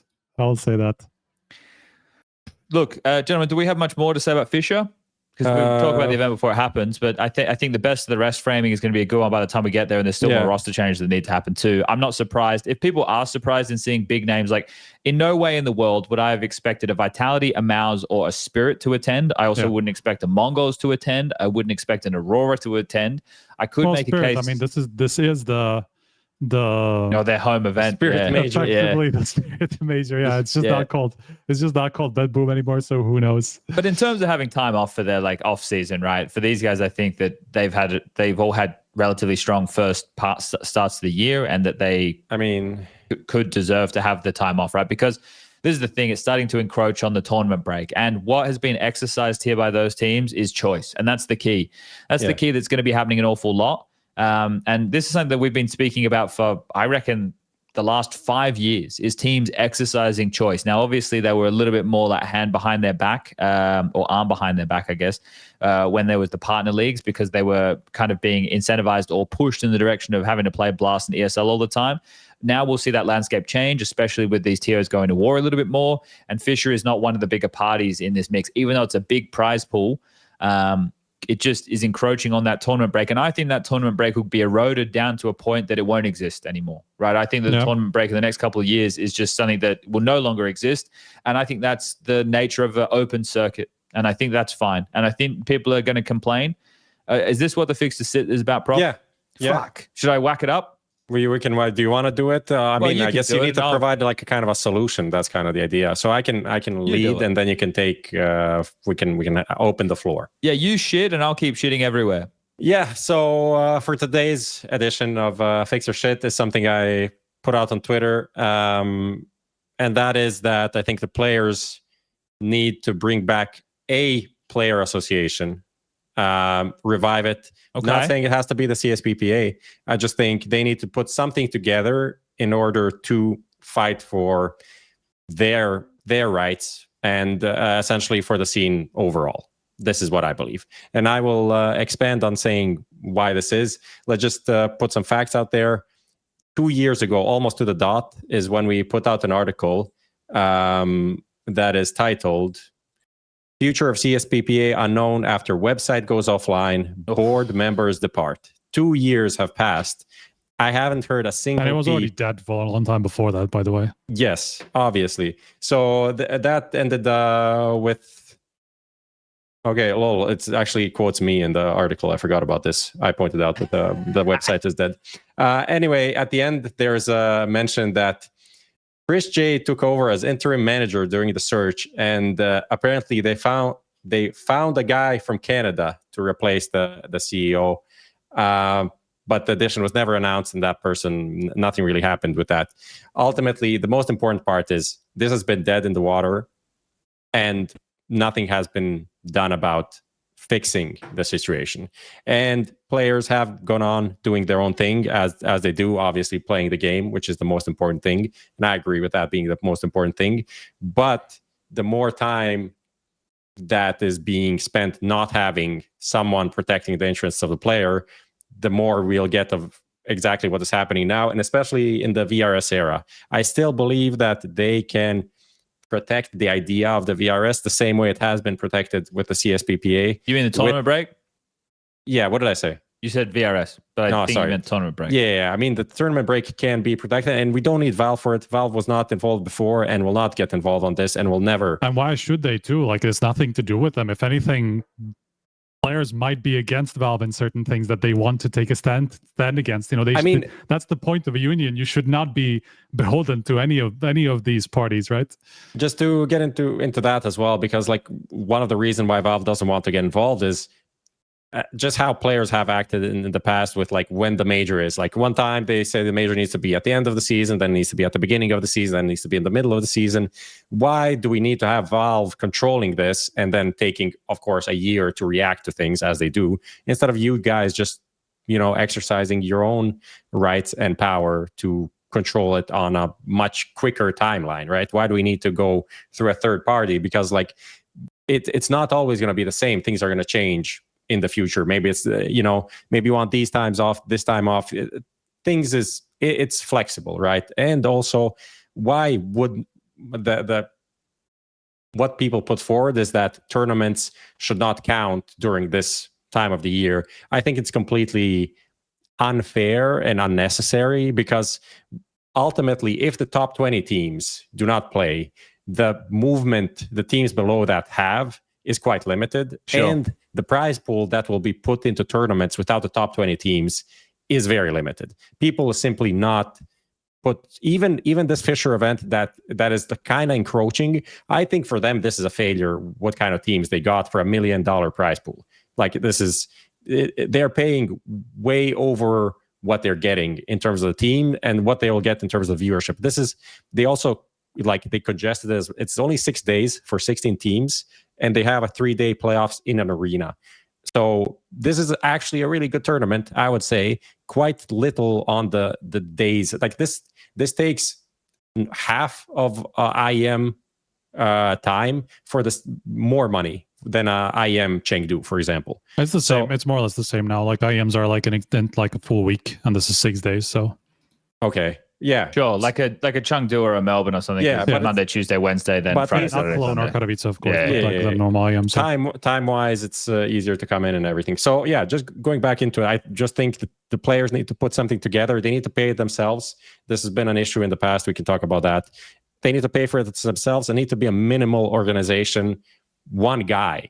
They literally just need one full-time guy, and that's kind of it. And they need to coordinate on some of the most basic things. That is, we'll not play tournaments in these parts of the year, and we want some basic things at events. But most of these things are already being served to them, and that's it.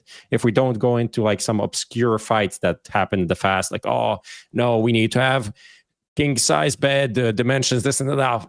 Please, like, chill out. Let's chill out and focus on the game. That is important. Well, it's different strokes for different folks, right? The guys at the top are going to be wanting different things to the guys who are on the come up or lower ranked teams too. So it's always this tough balance to strike. But sorry, Striker, you were saying?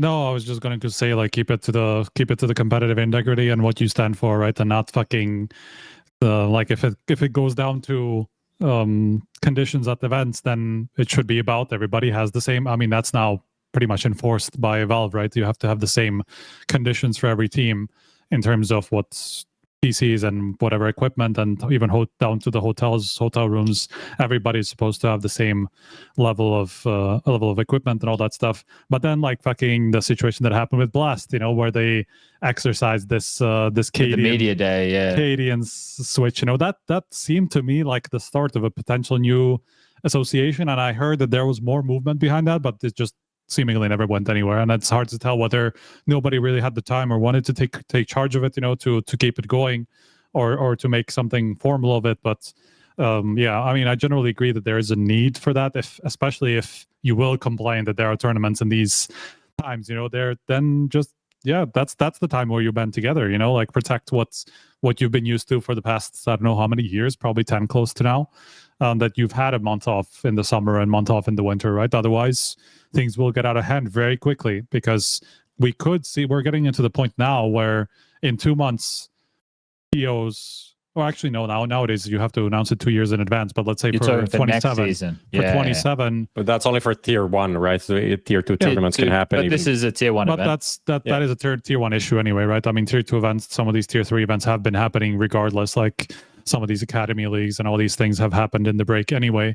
So it's not really a hard and fast rule. And if the tier 2 events popped up in this time, then those teams are playing it anyway, right? Because they need the points. They don't have that many events to go to. And people might think, oh, it's eroding the holidays. This is the reason that I talk about the choice, right? So ideally, if you're a top team, like a top 10 team in the world, you should pick and choose your events. And every event that you pick and choose to go to shouldn't be for a reason of, oh, we get revenue share, or, oh, it has a frequent flyer program. It's, oh, we need to go and have a good result, right? That should be it, because then you can continue. We had a good result at this event, so now we can go to this event. We have a good result here. And then your entire goal should be to make sure that you're attending enough events where you feel that you're evolving enough as a team to be a team who's going to be strong enough to win at the major, right? This is the one thing that I love about the culmination of this season.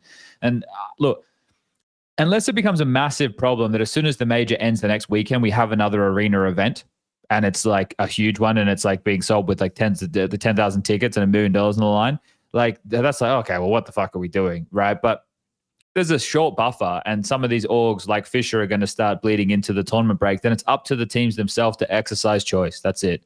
That's at least my opinion. The problem you have there, Prof, is you're asking players, if you want to have a player union, to take it out of their own pocket. And then people are going to be like, oh, yeah, but how much, who pays? How do you become part of it? I think it should just be a percentage of your salary that scales. So then that way, like if Apex is earning, I don't know, let's just throw a number out there.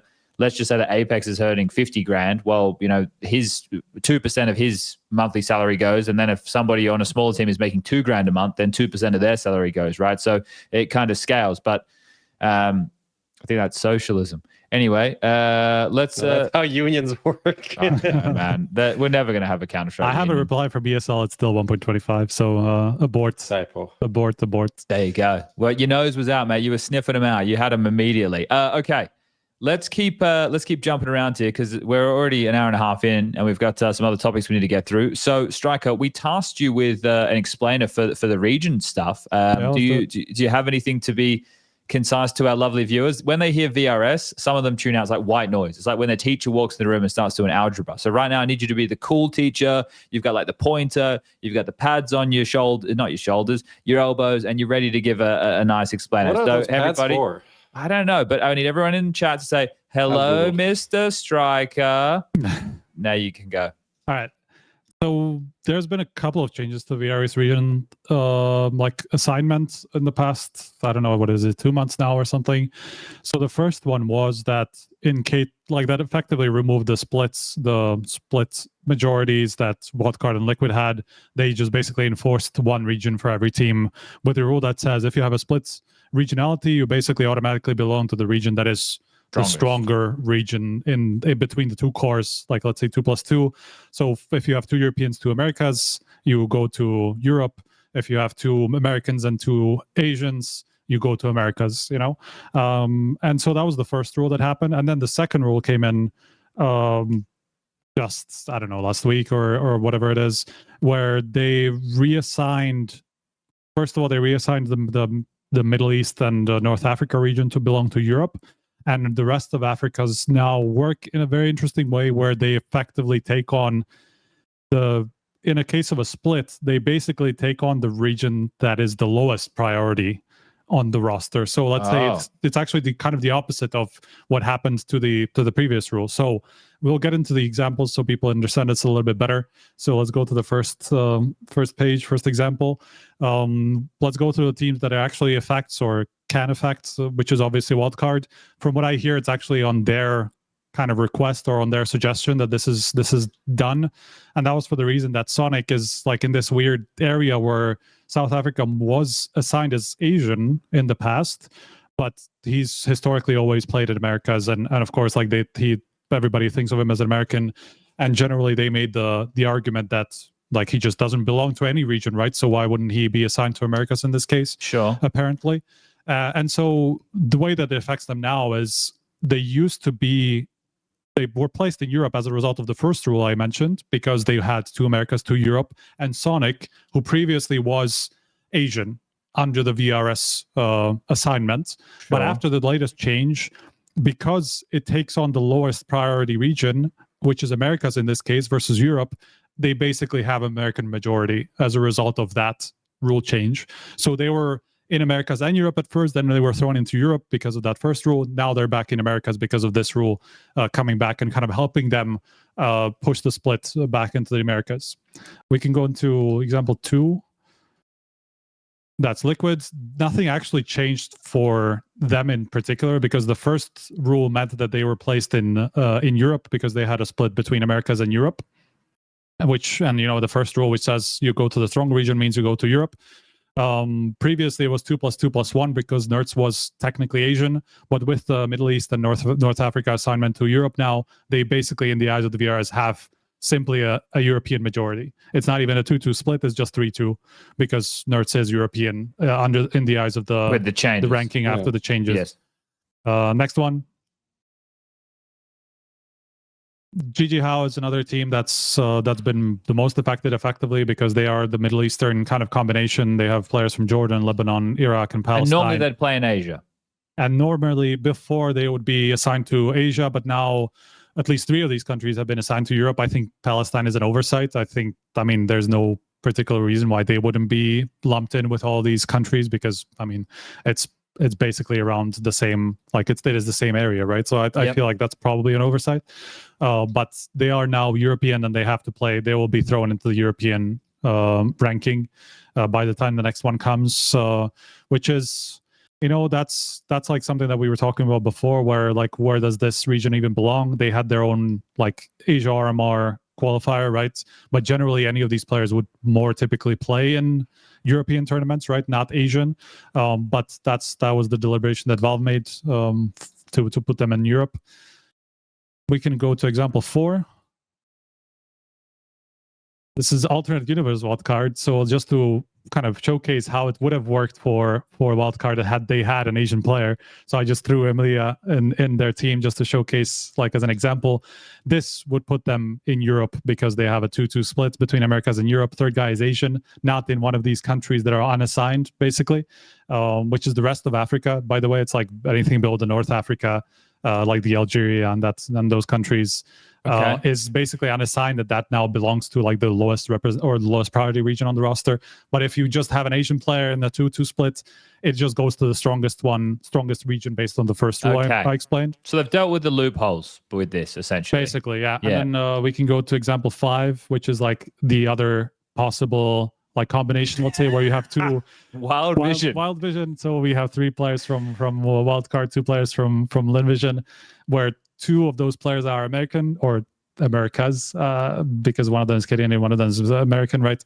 2 players from China, so Asia.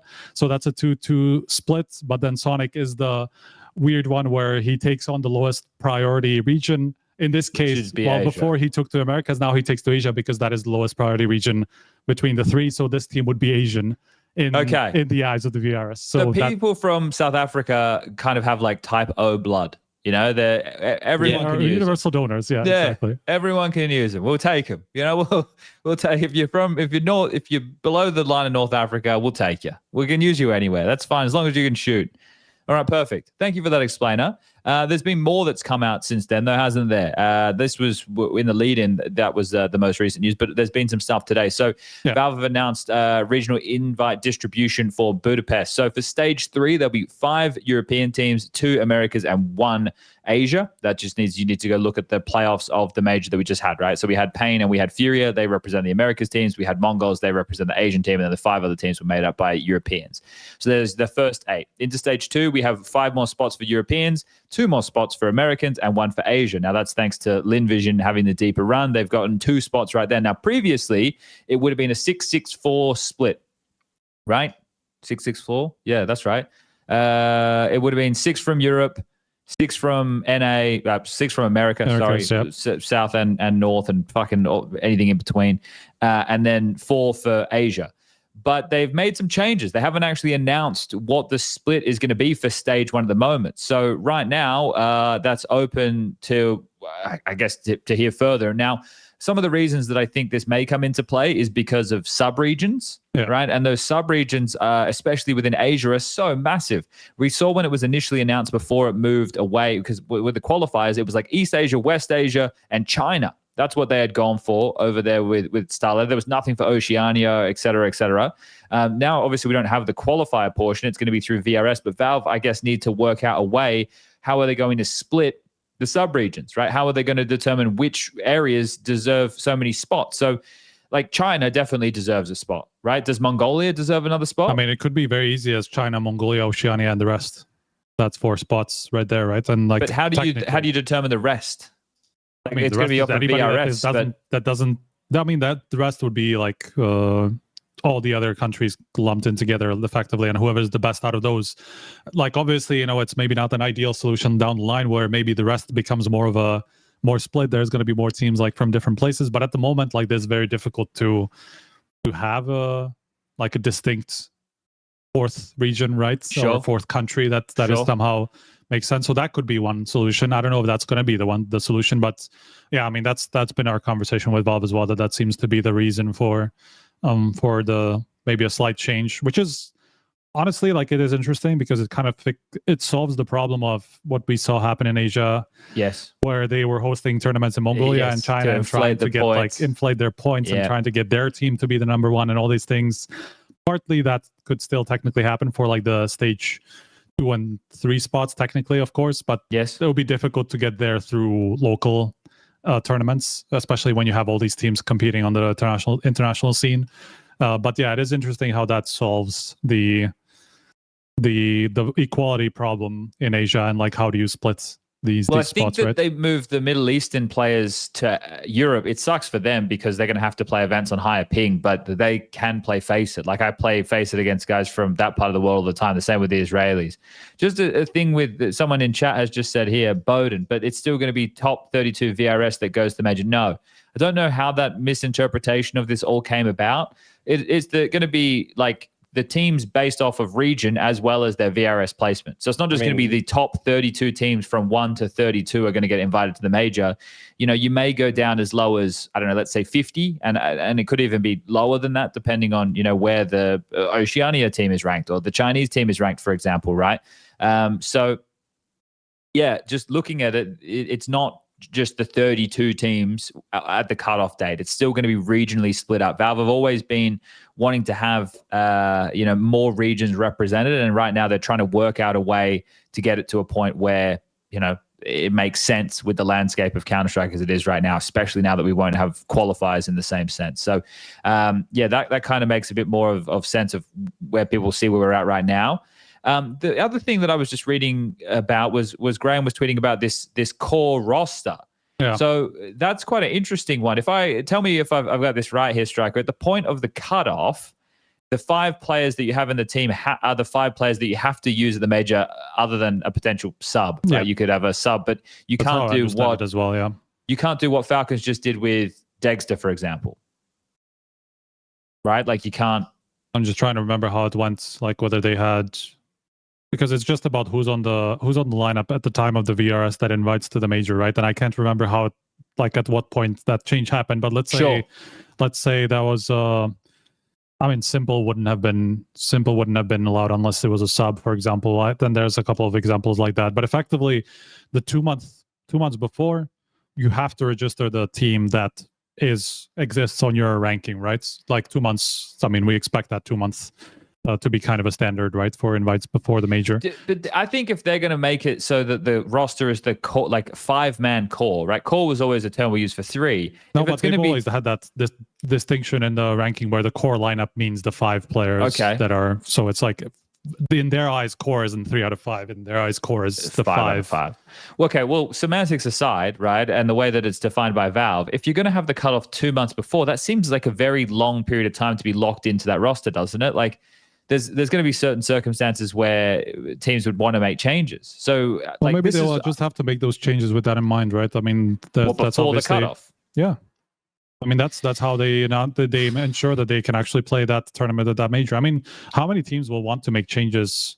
Like how many teams did we see to make changes prior to the major? Yeah, I mean we saw the simple thing, but that was kind of a stand-in thing anyway. They could have, and they subbed him out either way. Furia did it too. I mean, they subbed him out either way, and the same. That's true. Pretty sure the same thing happened with Furia. So this is still possible. Like you can still sub somebody in.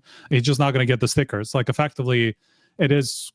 Like I don't think this was the reason why they did it, and I will get to this a little bit later. But it also protects whoever earned that spot, right? Like it's that person gets the stickers. That person effectively is supposed to play, but let's say you can sub him out, so that's the one way that he doesn't, right? But at the very least, he gets on the roster that is submitted, which makes him get the stickers, right? But I will get to the why they did this, and I suspect that they did this on. I don't want to take all the credit for this because I know other people have brought up the same issue. But when we had the conversation with them in Austin, I told them about the loophole of you can effectively, without this rule, you could have effectively changed 5 out of 5 of your players just before the major cutoff and play the major with an entirely different roster that earned the actual spot, because just before the cutoff you can change 2 players. I need to lock in fully for this. Just before the cutoff you can change 2 players. Valve previously allowed you to change 2 more players after the cutoff because you only had to play with 3 out of 5. Okay, that's 4 players, and then you can use the sub for the 5th. Okay, so effectively now you can now you can still technically change the core if you just change 2 players just before the cutoff and then you sub a player out. But that was always possible. I mean, this whole loophole existed from the end, I don't know, fucking Cloud9 of 2019, I think it was. Oh, yeah. This loophole has existed forever where you could technically change a core. You can only play with 2 out of 5. So effectively that still exists, but it doesn't exist to the point where it's even more extreme than that, where you could technically even like do it without any sort of an effect on stickers and all that stuff. You could just submit. You could just change 4 players without any punishment. It just feels like a lot of this is just loophole fixing, right? Like that's what a lot of these changes are. It's just loophole fixing so it can't be exploited, and those are good things. Yeah, I saw an interesting problem with this though, which was exactly somebody took a screenshot of the G2 and Falcons lineups at the cutoff, and Bonacy featured on both of them. So what do you do in that situation? Does he just have to play for two teams at the same time? Obviously not. So does he get twice the stickers? Yeah, imagine that. What happens if they play each other? Does he get a setup on either side and he gets to flip a coin and run between the two booths? Like what happens? Just one round there, one round there. So another problem. There's some issues that need to be solved with that, but I generally think it is a good loophole to fix, and it definitely makes even the core thing harder than it used to, because you could have just, at the cutoff, you could have just done 2 changes, then subbed the guy out and played it with a different core. Now you basically have to play a tournament before the cutoff with your new core and all that stuff, So it just makes it harder for you to fuck with the system. Good suggestion in chat. They play 4v4 and he observes. That seems fair. I think that's probably the best way we do it. And we bring back Dust 1. All right, let's keep it moving. There's going to be probably more stuff to come in the break, and I guess we'll see the distribution for Starlighter at some point. So let's get into the Skinionaire, shall we, gentlemen? Because we want to have a quick look back at Season 1 of 2025 so far. And we'll use Skinionaire as a great way to go about that. Now, Prof Striker, do either of you know the questions? I don't. I do. So, Striker, you and me against the world. So this is Who Wants to Be a Skinionaire, brought to you by Skin Place. If you're in Kick, if you're in Twitch, type Skin Place in chat right now. That little chat message is your raffle ticket. The more times you type it, nothing happens other than interactions that these guys can take to a sponsor and get more money. And we love that around here. It rains it in Prof's apartment. You should see it. It's off stream. As soon as it closes down, it just comes out of the ceiling. So, Who Wants to Be a Skinionaire, brought to you by Skin Place. 5 questions, multiple choice. Every question that we get correct, the slider goes up, and there could be 2 lucky winners. All right, let's get into it. Question number 1. Has Zweih ever won any CS2 LAN events with a 100K prize pool? Yes or no? Striker, I'm looking at you. That seems like mate. such a random thing that it has to be yes. Why is Dimitri always doing us like this, man? Like, why can't he just be a nice guy? What could he have played? Like, He could have played? Where could have Dimitri been? Was it the Bad Boom Land-to-Land, man? Did he win that? Was it? So no, Land-to-Land is much smaller. Oh. Land-to-Land is much smaller. Was it? He didn't win the Bad... Can we just say yes? He didn't win Bad Boom Dacha.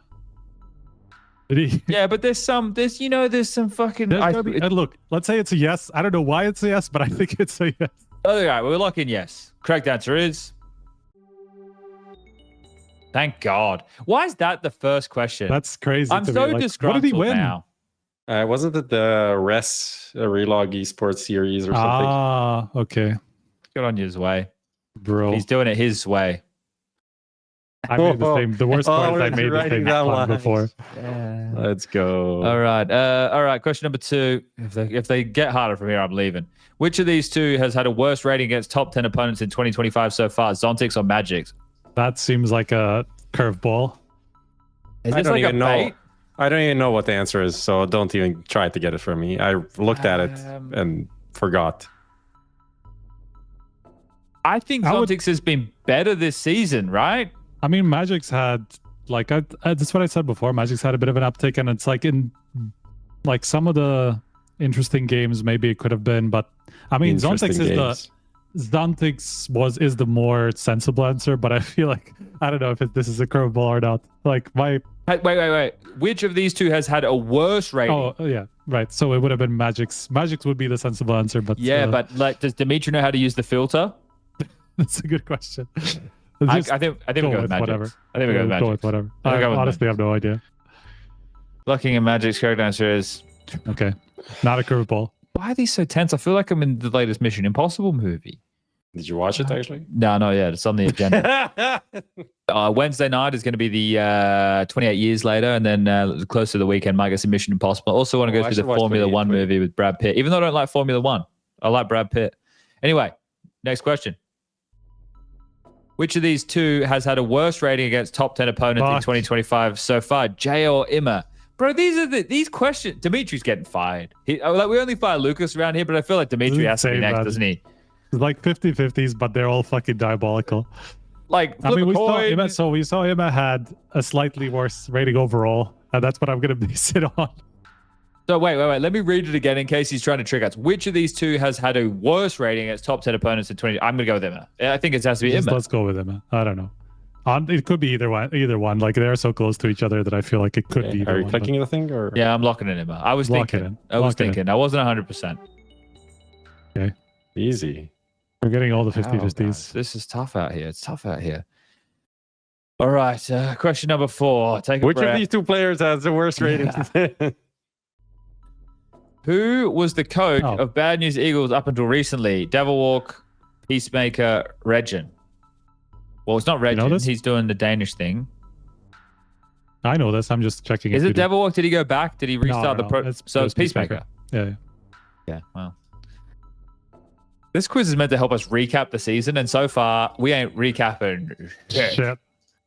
All right, well, we're 4 from 4. Going to question 5. $50 on the line at the answer of this one. They've all been 50-50s. Phone a friend. Here we go. Question number 5. Lock it in, Eddie. Who was the third highest? Oh my fucking God. Who was the third highest rated highest. player at the Austin Major Stage 3 and playoffs? Senzu, Simple, or Shiro? Not going to be simple, I think. Why It's not Donk? Why not Simple? Because I think after quarterfinals he dropped. I don't think he was top 3 by Oh, the wait, end. yeah, no, he didn't play well at all in the quarterfinal. No. He game, was like you're right. 0.8 in quarterfinals, and I think that brought him down quite a bit. I think it might be Senzu. Senzu continued to play good on the stage, right? I think it is Senzu. I'm fairly sure it is Senzu. I don't think it was definitely wasn't Shiro, was it? Like, there's no way it was. No, Senzu was quite high. I feel like We're doing the Senzu EVPs not outperformed that both long ago. Simple. I'm very, very certain Senzu was up there. I mean, Alright. he is our third EVP, and that's after, second EVP, I think, after Donk. So I'm locking it in. I'm locking in Senzu, the Mongolian goat. Here it is, Senzu. Has he done it? Has he taken home the grand prize? Does it start raining with skins? Yes, it does. It's 5 from 5. The crowd goes wild. And we've got 2 lovely winners in Kick and Twitch. And I'm not talking about what happens after you get killed in a zombie apocalypse. All right. Lucas, he's going to be drawing the 2 winners right now. I have to say, Chad, you know how you're like, oh, this is not helping us recap the season. Maybe I didn't tell Dimitri that's the point of this of the quiz. Maybe I forgot. That's all right. Maybe I forgot. That's all right. I forgot. Well, we still had fun. You know, that's the main thing. We had a good time. So, all right. Lucas is drawing him now. I'm just reading what he's saying in TeamSpeak right now. Congratulations, Bailey P _. You won the giveaway. So shout out to Bailey P and Twitch. And Azos. Yeah, Azos. AZOZ. So shout out to Bailey and shout out to Azos, and we'll get our There you people go. to contact your people, and you get a $50 skin. So We are also live on YouTube this time, but we're not doing a giveaway there. This is just a little test. I promised Lucas we're not doing a third raffle. It would be too much for him right now. we're live on YouTube. We're live on YouTube. What do you tell me? on YouTube. It was kind of like a little test to see how How things many are people going. are watching? I'm hitting 186. 163. That's I'm good. going to type in YouTube chat right now. Hello, YouTube. This is how Yeah, you they're rate. not happy that they couldn't play. I'm sorry, guys. Sorry. Well, YouTube, it was in the description. It says test stream on YouTube. No giveaways being ran here. That's it. That's the description of the live show. Whatever. Well, at least we acknowledge their existence after being almost 2 hours into the episode. All right. But we're just getting started. We have a lot more to cover. Not That's a lot, true. But do we have quite a bit. anyone have the link to the capsule? Yes, I found it. I was searching for this while you were talking about VRS, so Okay, I lovely. don't fall asleep. All right. So you did. It's true. It's really hard. It's really I hard. like the VRS stuff, man. It's really hard. All right, Lucas, do you want me to share my screen? How would you like to do this, Chief? I Do you think wanna he bring- can- I don't know. I don't know. Lucas, what are you going to do? We also have to mention we have 3 Good knives chat, to Lucas. give away from the What Are the Odds? Do they need to be in Twitch chat? Well, we don't have any rules. Oh, let's we make can it just do Twitch what- chat. We can make one on Twitch chat, one on Kick chat, and we can't do anything on YouTube. We can promise Fine. So YouTube, go Can't do over- anything go on over to YouTube. The other one. All right. So other ones. what we're going to do in this last little stretch of the show, everybody, is we're going to take a look at the time capsule, which this would be we did it at the start of the season, then we took a mid-season look, and now we're taking post-mortem once it's all over. Then after that, we're going to be taking a look at what are our odds, right? So we did those throughout the season as well. We set different parameters, and you guys voted yes or no, and we're going to see kind of how those aged, and then we're going to talk about the biggest winners and losers. So let's get into the time capsule. Lucas brought it up on screen. So Profs is first to bat, I believe. So Prof, let's walk through these again. So your lovely little spaceman right there. You had major win of vitality. Round of applause for Prof there. He's done it. He's now at I'm gonna let's count how many we got correct. MVP, Zaiwu, that's 2. Two good ones. Don't make the major. You didn't get that one. VP were there. Breakout player or team. Bet boom. No, we're not really. taking that one. We're not taking anything for that one. Team to make roster changes. Falcons. Great. Easy. Team of the season. Doubles. Maybe I get 2 points for that one. I think we give you 2 points. 2 points for this one. So yeah, considering you've got 50% of the field right? The team of the season wasn't Spirit. They were maybe the 4th team of the season. They're still a top 5 team. So you're happy with your predictions? I'm happy with my predictions. I got the major ones good. Got the roster change. Breakout completely wrong. Kind of shamed. So let's just move on to the next one. So we don't have to look at this anymore. All right. Let's jump into, I think it's Strikers up next. So taking a look at Strikers. Now, as we've seen, he's like a professor, and he's a professor of time. So Striker, you've got major winner G2. That one hasn't really landed. Yeah, it didn't work out. That was a double big miss. So that was a tough one. Major MVP Malbs. So neither that. Don't make the major complexity. They did. So rough. Breakout player or team NIP. Yeah, now, I don't know if you can give me that one. I'd give you a half point. Okay. They broke into the top 30, didn't they? Yep. Half point. I mean, top 24 now, right? I mean, they made it to Cologne in the end. Kind of. It might even be a full point. I don't know. I don't know who would have been who do we see as breakout teams? Exactly. Is there any breakout team? Do we maybe consider, maybe Aurora? Aurora, What about, I guess you could say. Pain? I don't think Aurora's breakout. I think you could say maybe Legacy. You could say that Legacy. I don't think Legacy is. You can that's say one tournament, right? I mean, Lin Vision. Also, just one event. What do you want? The NIP is also just one event. So, to be fair, I can't really argue with that one. But one event is a major event. But for me, it would be Aurora. I also think that does. Aren't they the same level as last year? Not at all. They didn't make all these playoffs last year. I mean, at the end of last year, they were terrible, actually. So I think people are saying in chat Mongols. It's either Mongols or Aurora, right? Yeah. I think that those two are probably. I think Mongols, apart from, I guess they also did step up a bit for sure. Yeah. Yeah. They made the major playoffs last season, sure, but I think the consistency. Obviously, they weren't winning within all the playoffs, but I think it was good. What about player? Who would be a better? I'm also player? thinking about there hasn't been that many. Tania. There's Tania that's actually and a really good one. Probably are the two best. That is a good one. I mean, Molodoy towards the end here, he's been pretty good. Sure. Okay. All right. Yeah, we would never have fucking predicted Tania because we didn't even think he was going to be on a team. So yeah. All right, and finally, let's jump into. You had team of the season, right? Yeah. So and you had to make roster change right as well. Yeah. Not so 2.5. That's pretty good. I mean, considering 2 of my answers were meme, that's not too bad. Let's jump into mine. The Space Babe. So major winner FaZe, no. Major MVP Elige, no. They did make the playoffs though, so that was pretty good, I guess. Don't make the major Fnatic. Oh, I'm eating good. I'm eating real good on that one. That should be worth a lot of points. Breakout player or team, Kiyosuke. Actually, you can all get fucked. He joined Falcons. He didn't do anything. I don't care. Breakout player. He didn't do anything. What if he shits the bed first event let back? Twitch chat decide. Let the people at home have their say. Just right now, guys. It's just this is. Come on, guys. Absolutely not. You know what you want to say. I don't know. It's not. This is an insane take. Come on, people. You know he's a breakout player of the season. Come on, guys. You're getting. Come you're on, getting everybody. Grailed. You're getting grailed. All right. And then team to make roster changes, Liquid. Bang. Yeah, Nailed that one. big bang. Team of the season, Mouse. Well, they were arguably top 2, top 3. That's a half point there. Not bad. Not bad for Mouse. I think to be that's honest. a half. I think they half were pretty point. good.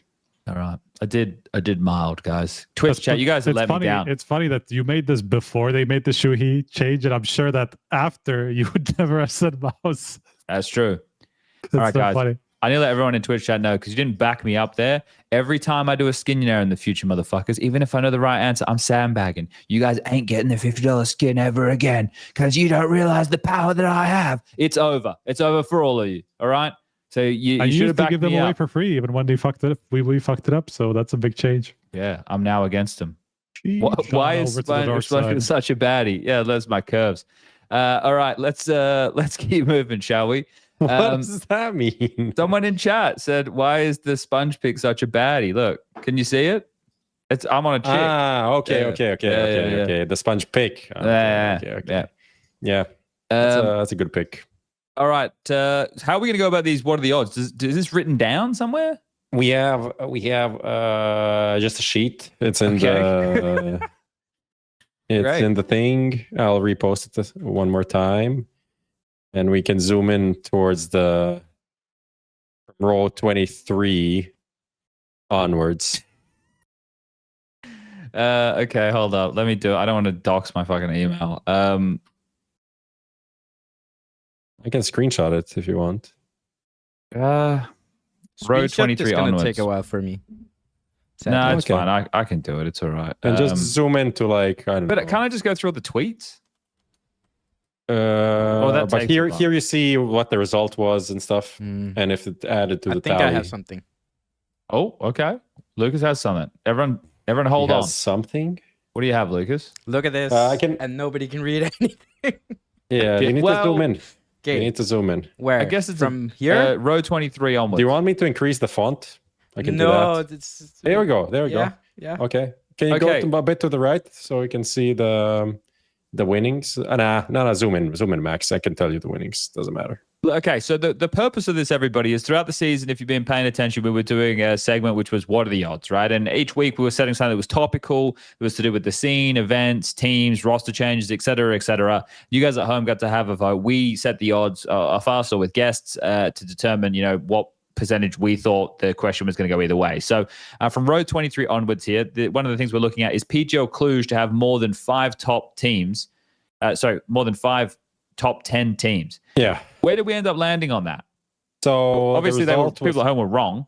We 5 predicted. exactly, no, I think. We were leaning towards no. The people predicted yes. People predicted yes, it was 5 exactly. Yeah, top 10 teams, and we saw that also changed over time with some of the negotiation restructuring the prize pool from PGL's side, and then we saw in Astana they had a few more top 10 teams and some of the top 5 teams in Spirit and NAVI. I don't know where NAVI I think they was at actually the had time. top 5, and they didn't have the rest of the top 10, but I might be wrong. I don't remember. Yeah. So it was they didn't have Falcons there and stuff like that. So but yeah, that was a big discussion at the start of the year anyway. It Not was, predicted correctly. but I think that this so this goes broader. So let's actually use this to dig into what that conversation was about. It was PGO coming in as the TO that had obviously done a couple of majors since the pandemic, but in terms of like regular season events, we hadn't really seen that from PGO since pre-pandemic. So this year was the end of the partner leagues, just getting everybody up to speed. There was no more partner leagues. ESL and Blast had to kind of end their deals that they had with the teams, or the teams had to have their deals ended with those orgs as well, right? So know that both parties were probably not happy with that. Like the top orgs, I think that maybe considering some of the financial things that have gone on, ESL and Blast maybe not too unhappy that they don't have to just hand over fist at the moment. So either way, the way that it started at the beginning of the year, PGL were like tournament first. It was like, if you want to come and you think that you can win the prize pool in this format that we have, then anybody's welcome to come as long as you make it by the VRS rankings. And they had a couple of events that had some qualifiers. But all in all, it was like, okay, so there was a cabal of teams, the top orgs who are a part of both Blast and ESL, that felt like they were pushing back against PGL because PGL didn't offer an incentive structure, right? Blast have the frequent flyers, ESL have the Grand Slam, as well as the fucking revenue share based off of viewership. And then there was also the club share, which came in with the prize money that ESL was doing, which is essentially just semantics, but it's the way the contracts are structured in Counter-Strike with teams. How much goes to the player of prize money, how much goes to the org. Eventually, PGL came to an agreement, I believe, with these teams to bring in the club share, and we've seen that change, and we've seen the top names that weren't attending at the start of the year start to attend their events more so. So the end conclusion of that is that I think we'll see more of the top names attending PGL when it makes sense in the circuit. The problem is for PGL, they only have one event left in the season, and that's going to be Belgrade. It was the Serbia Bucharest event, now, yeah. which is now a Bucharest event, which is just a studio event. So I think that kind of hampers their chances a little bit in terms of bringing the bigger names, right? But also Blast have some studio stuff. ESL have EPL, which is studio. So there's a couple of tiers which have that direction, yeah. Yeah, unfortunately so, and more stuff going online. But I think from the start of the year, where it felt like real cut and dry, like these teams won't attend PGL events, I don't think we're there anymore. I think hopefully we get to see more teams attending PGL events, because I think that they offer up a good product at the end of the day. You're getting what you want. You get Counter-Strike. That's what you get when you turn on a PGL event. So there's been some big changes within these first 6 months. I feel like, did I summarize that well? Yep. Yeah. All right, for cool. sure. All right, the war next continues. one. The war continues, yeah. The race to the bottom, as I think they call it from the tournament organizer perspective. Mouse lose more. Just to also say some stuff for the people at home because they're a bit confused. So the red, if it's in red, that means the prediction from the fans at home on social media was incorrect. Doesn't mean the statement was incorrect. So this is a statement, and then there's a yes, no, and then people voted on the yes, no, but essentially just means they haven't predicted correctly on whatever the outcome was. And then based on that, there are some stuff added to the tally, and ultimately there's 893 euros that we will be giving away. How does it work? We'll figure it out. Just stick around. Stay tuned. Yeah. Be another lucky winner. Okay, so the next one we have is Mouse lose more than one player in the shuffle period. Now 0. Oh, 0 at the time, at least, I guess. Well, yeah, and they didn't lose any players in the shuffle period, right? We said no, right? Is that how that works, Prof? Yeah, we were leaning towards no. The fans predicted yes. The fans were wrong again. The fans were wrong. The fans were wrong, and the change happened just after it ended. Okay, so look, technically we were correct. But overall, I guess we weren't, right? Because it is kind of strange still to look back on Miles making the roster change of replacing Shuey. Yeah, okay. More than one. Okay, yeah. Right, So we're well, safe. Either but way. still a weird change. Still really don't really know the full reasoning behind it. And I don't think we will with how these players and org have been in the past. Very tight-lipped. It is kind of crazy, right, that we didn't really hear anything. The conclusion that I come to, right, and whether this is right or wrong, but from what I've been able to discern and the way that I think that things go is I think that there was probably a conflict of the way they wanted to approach the game. I think that Shuey wanted to play more of Exertion's positions and have more control over the way that the rounds are being played. I think Exertion and Torji are the ones who call a lot of the round openers. That's not to say that I don't believe Brolin is in-game leading. I just think that those two are playing the positions and the roles that can dictate that, and that's the way the team functions. And I think that there was like is it like a loggerhead or whatever the saying is? He was usurped. Yes, and Shuey get the boot and then they have someone who's a bit more submissive, I guess, of a leader of Brolin, right? Who's happy to let his players play and then call around them. Come on, guys, what do you keep call your those mind. Words? Submissive captain. Keep your fucking minds out of the gutter, guys. All right, you're thinking it. I'm not saying it. All right. I'm saying it. It's an oxymoron. There you go. That's the word. It's giving American involvement in South American countries vibes. Just take down the leader, place a plant, and control from the shadows. Modern history with Prof. So yeah, with this Mouse, but I still think they performed to a high level. Obviously, throughout the season, right? They won a trophy. They're in a bunch of finals. They lost to Vitality 7 times. And I think probably the biggest change, like Spinks coming in, did give them an experience and a firepower upgrade. The issues that they've had is no longer on stage. They're able to perform. Torji had some off moments towards the tail end. Jimmy's been worse this season than he was last season. But all in all, I think that they are maybe slightly ahead of where they were last season. Yeah, crazily enough, I would have to agree. Like they won in Cluj, which is a big moment for them, and just have been very consistently.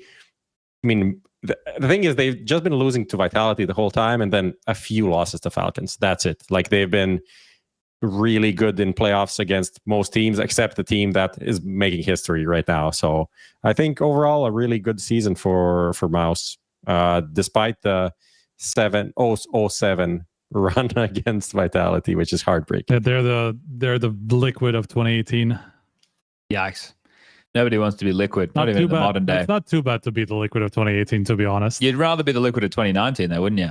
Well, yeah. But that's maybe that's what's coming next. Who knows? Maybe.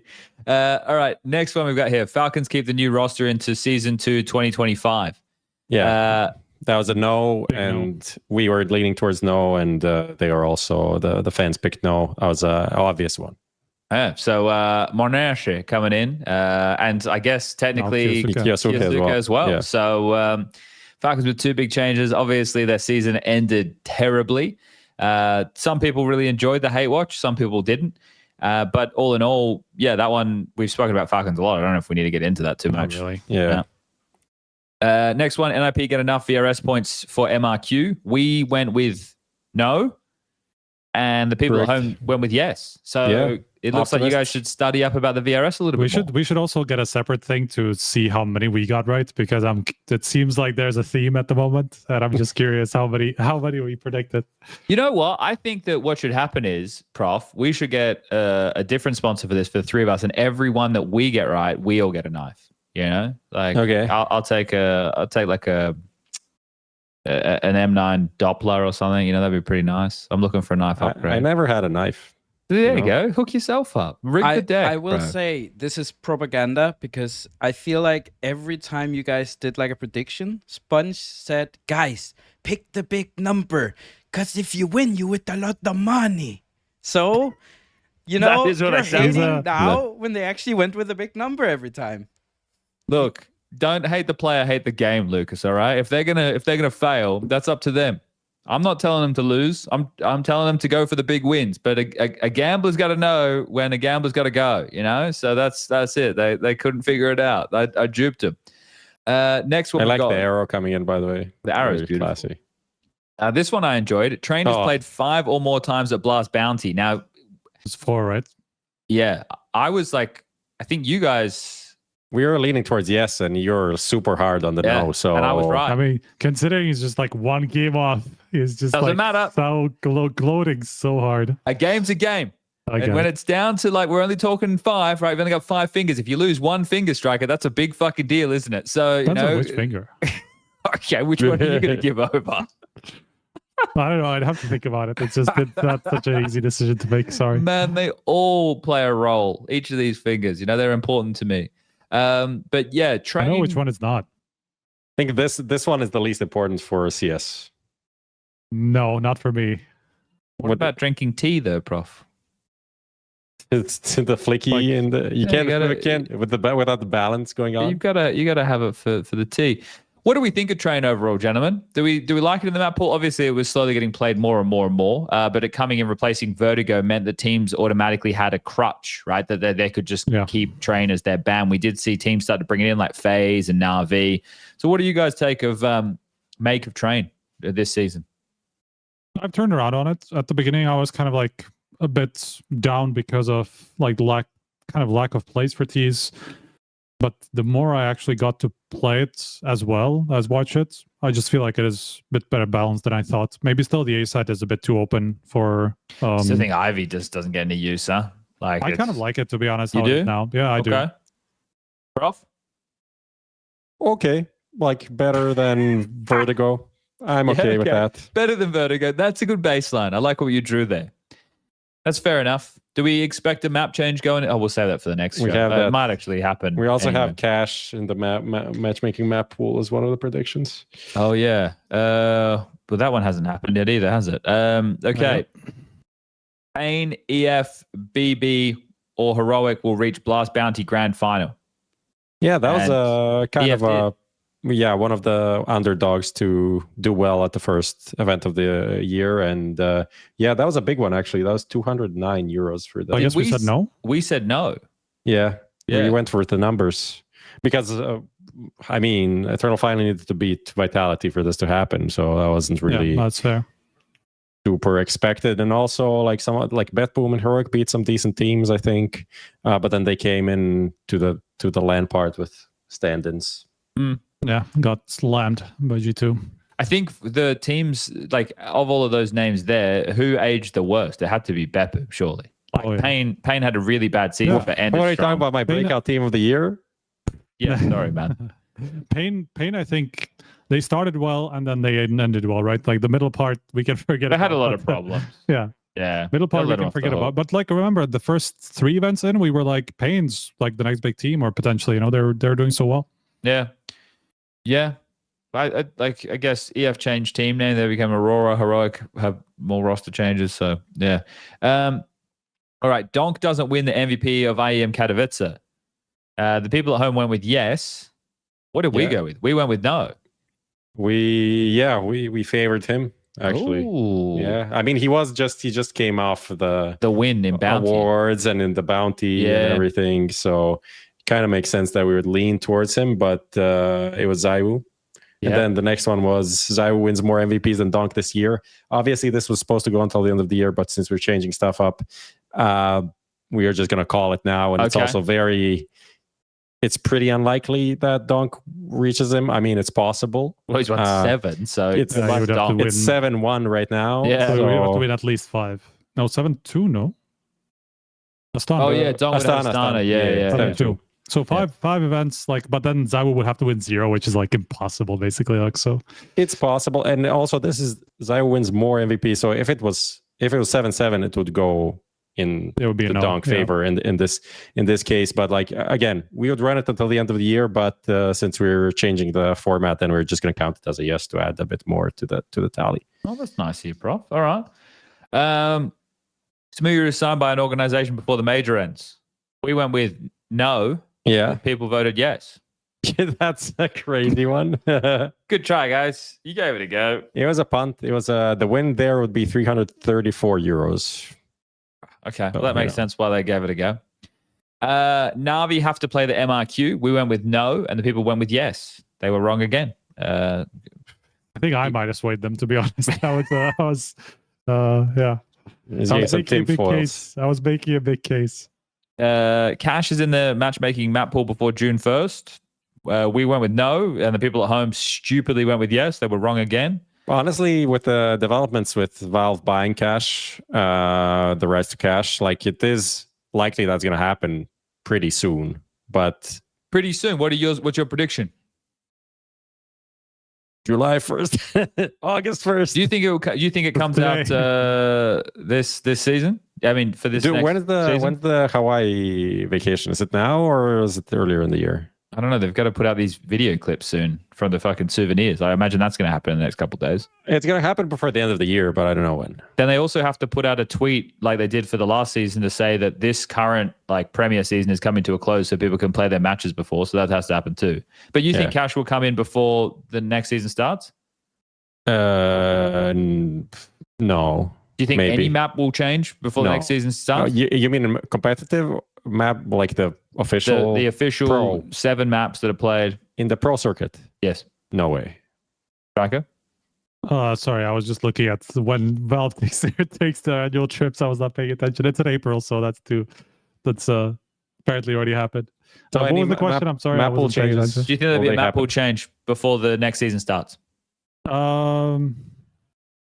I think it would have happened already. All right, cool. Chad, no comment. Friends, you're the best friends with Valve. You talk to them all the time. No comment. It's not something we talk to them about, so I can't even make an informed guess. No, we just spent 2 hours talking about VRS loopholes. No comment. Moving on. All right, that's a yes. That's a no comment. That's all I can say. No comment. That's unofficial. Yes, you know what we that know means, this. Chad, the journalism. When you ask a team, "Are you guys changing lineups?" and they're going to be like, "No comment." You know that's a yes. You guys can think whatever you want. I'm not really saying anything. All right. All right. Tyloo qualified for the major. We went with no, but we were wrong. Yeah. The people at home were also wrong. They also no. voted We no. were going for yes, but the fans said no. Oh. Yeah. Why do the fans hate Ty Lue? I don't know. They hate G. They hate Ty Lue. It's insane. Another whiff. Like it's been a very bad season for the fans. A lot of misses. Guys, what? Are we the problem? I don't know. I don't know. Tyler had a good end to the season, though. G's a lot of fun. I think that team has a lot of firepower, and I really like watching Mosier and Mercury and Jam Young. I think those guys are really fun. It's weird it didn't work out with Starry. I guess it must be an interpersonal thing as to why that didn't click. And then Sue being the addition is so weird. It's like a Chinese American or I don't know what the fucking framing is there, and that's like the fifth piece of that team. So, yeah, interesting. Interesting little scenario that they found themselves in, haven't they? Wait, it's Attacker. Fucking Susan Lin Vision. Attacker being the boomer coming back in the jersey. That's right. I thought you were I was like, talking that sounded wrong when I said it. I was like, Sue's not in fucking Ty Lue. In fucking I keep Lin Vision. misplacing the two as well, to be honest. Yeah. Anyway, that's my bad. Either way. All right, let's jump into the next one. 5 maps are T-sided at Blast Lisbon. This is we're now in March, middle of March, and this was like a big discussion about like, oh, the whole game is T-sided, and Because it kind of somebody just like took a screenshot from like 2 tournaments so far in the year, and they're like, everything's T-sided. I'm like, Jesus Christ, do you guys know how stats work? I don't think it was somebody. I think it was Maui Snake. I did at one point go through when I was traveling home from the major. I was going through because we had the podcast that we were going to do, and I put all the events in the field, like in the one big event page, and was having a look at the split. And I wish I had the link because I'd have to go back through and do it. But I think not all maps were T-sided. It was, there was some that were CT-sided. It was, Hashtag not all like maps. half-fish. Yeah, well, look, the game's going to ebbs and flows. That's Counter-Strike, right? Like it's constantly going to be changing from event to event, depending on the quality of teams as well. Like how top heavy is it? Is there a lot of games that are going to have like scorelines that are very dominating, right? Like we're talking 12, 13-3 type stuff. So that's always going to play a factor. I'll tell you now, like based on big events in 25, Ancient is dead even, basically like 1% between. Mirage is dead even, basically 1% between. Inferno is dead even, like 1.5% between. Nuke is slightly CT-sided. Train is slightly CT-sided, and Dust2 and Anubis are slightly T-sided. I don't think we've ever been in a more balanced pool, to be honest. That all makes sense. That all makes sense. Thank you, Claymaster. I meant domineering. Thank you very much. All right, jumping on through. G2, Team Liquid, FaZe, NAVI, or Astralis change before the major. Well, G2 made a change, Team Liquid made a change, FaZe made a change, and Astralis made a change. We were leaning yes. Yeah. And the people voted yes. Community supported that, yeah. I think that was activated with cadiaN first, right? For going out of Astralis. Yeah, it is kind of crazy that 4 of the 5 names, those 5 names that made changes going into the major. Isn't that crazy when you think about it? That's fucking nuts. Yeah, how do we feel about that? That was kind of unexpected, right? Because I think this is something that we learn now about next season, that obviously the off-season transfer window, as we call it, will be pretty active, but there will be another little wave of transfers and moves. Things aren't working. Mid-season, ahead of that major roster. Would you call that a Rostermania? I'd call that the roster go suck my dick, chat. That's what I'm calling it. Now we need to mute that for you, the YouTube bot. That's too good. Make it okay. So yeah, that's kind of a big deal that so many teams made a change in the middle of the season. But yeah, look, I guess it makes sense. They were gearing up to make the playoffs. FaZe were able to pull it off, right? Liquid wasn't able to. G2 wasn't able to. Astralis didn't even make it. So yeah. Will a non-English speaking team hoist the trophy at Bucharest? Wow. So that would have been Falcons. We were leaning time, right? towards yes, because of actually. Mongols and EF, I suppose. EF, they were the 2 big favorites for the tournament, right? But fans said no, and they were right. Okay, fair enough. Sorry, I'm just getting a message asking if I'm doing a podcast. Yes, which I am. I did a podcast yesterday from 4 until 7:30. I'm doing one now. This is 2.5 hours. I'm doing one tomorrow. So it's just this is a mania, prof. This is podcast mania. Okay. So that was when Dexter got the MVP and then got benched immediately after. Yeah. Yep. That is indeed that. Kind of tough. And that's when they played G2 in the final. So it would have been That's right. either way. Actually, we were pretty far off. Yeah. All right. We got a couple more to get through here. Will Falcons reach the semifinal of the Austin Major? Yikes. What did we say? Well, we went with no. Okay. We won't know. We're the voices of reason. I'm curious. I would so like to see like what individually we said. Yeah, but what did we say? Because I'm We pretty end up sure no? you're high on them reaching the semis. I don't know about that, Prof. And we were kind of, statistically, they are a top 4 team, which makes them not over 50% chance, because it's unlikely. But they're very far away. So even our predictions would never have been this close to what it actually was. That's true. Yeah, that's going to be one of the biggest surprises of the season, I think, overall. Hooksy stays with Australis after the major. We went with yes, and the people voted yes. Yeah. I Everybody think I was the only one kind of on the no side. But that was because of organizational things more than anything, right? Yep. And it could have been cool for as well for Hooksy to keep his options open going into the off season. But then where would he want to have ended up? I guess it wouldn't have really changed much. Like who's looking for in-game leaders? We were thinking like maybe Maus or whatever, but obviously they're not. They don't really have a reason to change at this point. Yeah, so. Fair enough. Excited. I am actually excited to see Australis next season. To be honest, I think it could be good. They did a lot with just whatever it was, 2 weeks. I think Hooksy's will be great for that team. It's more about what does Stown end up becoming. Can FaZe make a playoff run at the Blast Austin Major? We were leaning no. The people voted yes, and the people were right. That's actually the one that they've been. That's their best one yet. And that's blind faith. I hope you're all religious. I hope you all go to church on Sundays. I hope you all pray to the big man in the sky, because that's what you guys are looking like in Twitch chat right now, and that's fine. It's good to believe, and I'm glad you believed in FaZe because you were right. A good job to everybody in Twitch chat. Too bad Striker said before he doesn't think Simple will be staying in FaZe. And I'm not to blame for that. You understand that, right? Czech Republic is one of the most atheist countries in Europe, at least. True.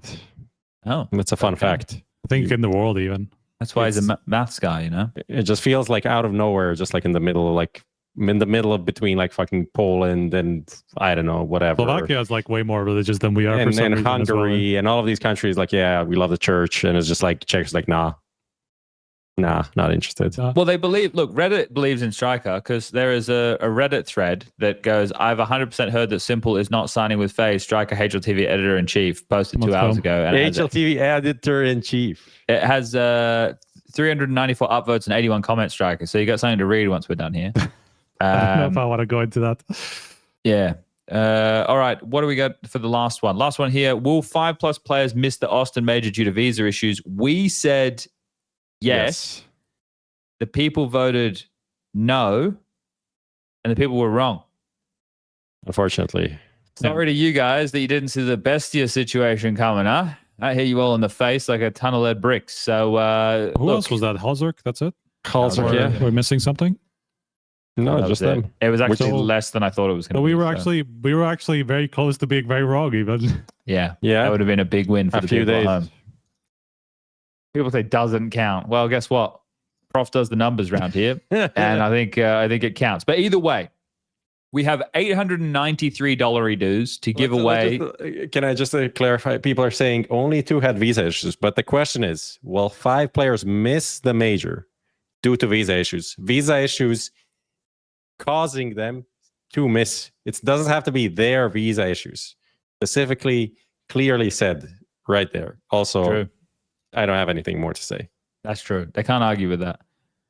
The people are wrong. And it's good that you guys tried, and I want you to keep your head up because you did your best. But now we have, 3 knives that we're going to give away? Yeah, we can bring up the presentation from before first one. There is some screenshots of them. There we go. Oh, okay. We've got a butter knife. We've got a meat cleaver, and we've got some butt plugs. So that's really exciting for everybody playing at home. Now, do we assign a knife to each giveaway, or do we do a giveaway and then the first person can pick? I think we should assign the knife to each giveaway, shouldn't we? Yeah, let's go one by one so you're easier. Okay, now there's 3 of us and there's 3 knives. Yeah. So how would we like to do this? Do we just want to do random raffle? Striker, is there someone in Twitch chat that you like the look of? What are you thinking? I don't follow Twitch chat usually during the podcast, so I can't say that. Here's the thing. I'm going to ask a trivia question about my professional career. Get your Titan game out, get the rating, find out what it is. Now, this will not be... No, okay. The first person to answer this question wins. Okay. At ESL 1 Katowice 2015. Oh, which knife am I giving away? The first one, whatever. Vox Eminor beat a team 16-2 on what map, and who was the in-game leader of their team? People just typing Titan. They didn't even bother. I know. I think I know. I think I would guess. I have a feeling as well, but I can't remember for sure. Is this person later became a talent member? No, they're a coach. Also a talent member? No. Someone got it. Hold up. There's been a few of them, I think. If that's what I thought. Side? Well, the answer is Blade, and it's flip side. Okay. So who was first? People didn't give both answers. I think first one I see is Gaddy Man. We'll give it to Gadgeman. Gadgeman is the first one that popped up. Yeah, that's it. I promised you there's no way anybody knew that by memory. Guys, we 16-2'd them. We 16-2'd them. We fucking destroyed them. We're talking legend of the game, Markelov. We're talking coach of one of the best Counter-Strike teams in the last few years, Blade. Don't you forget about fucking record-setting World Edit, or stand in for Simple Davcost, or sit weird Bondic. 16-2, cash at a major. Put some respect on the old man's name. All right? All right. I have also a question. About your career? Yes. First of all, just to put it out there, I will only accept I'm writing it. The answer must be the exact name of the event as it is on HLTV. Exactly the name of as it is on HLTV. And the question is... Lucas said, give me it. I can make it a giveaway key to see the first one. What's a giveaway key? Think. It'll trigger. Oh, okay. I put it in. So this is the question. Hold up. Wait. Lucas has to put it in first, and then when Lucas is ready. I know what the question's gonna be. Let's go. Oh, what do you mean that's so hard, Lucas? No, come on, man. If they know, they know. They're trying to win a knife right now. We're not giving away shit for it's free. It's like 300 euros or something worth, right? No, Okay, that's fine. That's fine. We'll take that. All right. Have you made it the key, Lucas? Is it ready? Yes. We'll take it. All right. Okay, so the question is, at which event did I coach a team on stage to a one-sided loss to Hunter and Co?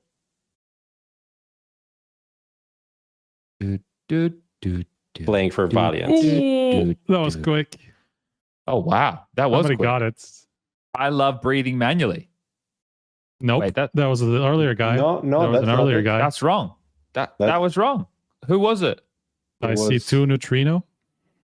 I think that's right. Yes, 2 Neutrino. 2 Neutrino is the first one. There it is. 2 Neutrino. A1 Adria Lee. Okay. Well, there it is. Bang, bang, bang, gang, gang, gang. All right. That's Beautiful. 2 out of 3. Now, Striker, you have to give away the final knife. All right. So I'll test how people were paying attention to my little it's a VRS question, guys. It's technically a VRS question, yes.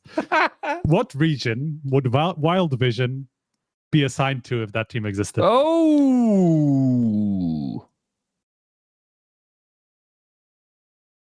guys, come on. I guess I would give it to the guy who mistyped it because he was so excited to type it. Oh, is it just Justin SNK 1024 is the first one. Justin SNK 1024. Spell Asia with a K, but we know what he meant. I'll give it to him. I'll give it to him. All right, there's the 3 knives that we've given away for our lovely users. So Lucas will reach out to you and he'll get you sorted and he'll get you your goods and you have your gear. So that's that. Everyone happy? Well, not everyone who lost, but everyone else is. I got it for you, Lucas. Hold on. I'm copying his name. This guy right here. That guy there. Justin SNK. 1024. God res. He's using the God res. All right. Yeah, so now that we've done that, Lucas will sort that out. Let's wind her up, shall we? So taking a look back at this first season, gentlemen. Prof, you're going with biggest winners and losers. So we're just picking one winner and one loser, and that could be anything, like from our perspective of what we see as a winner or a loser. Could be a team. I need a moment. I forgot to think about this. I can go. I know already. I can hit one as well. Striker, you go first. G2. Oh, you've gone with a team. Okay. Biggest winner or loser? I would imagine loser. Biggest loser, of course. I mean, obviously, we already went into the season knowing Nico was out, but then, losing Monacy within months of that as well. Just a huge fall from grace. I think they are quite by far the biggest loser of the season, like out of the top teams. Does that inversely make it that Falcons are the biggest winner? Well, not really, does it? I don't know. Like, I'm just using your logic here. No, doesn't. Okay. All right. So we're going losers. Do you want to go losers in a row and then winners? Yeah, let's do it.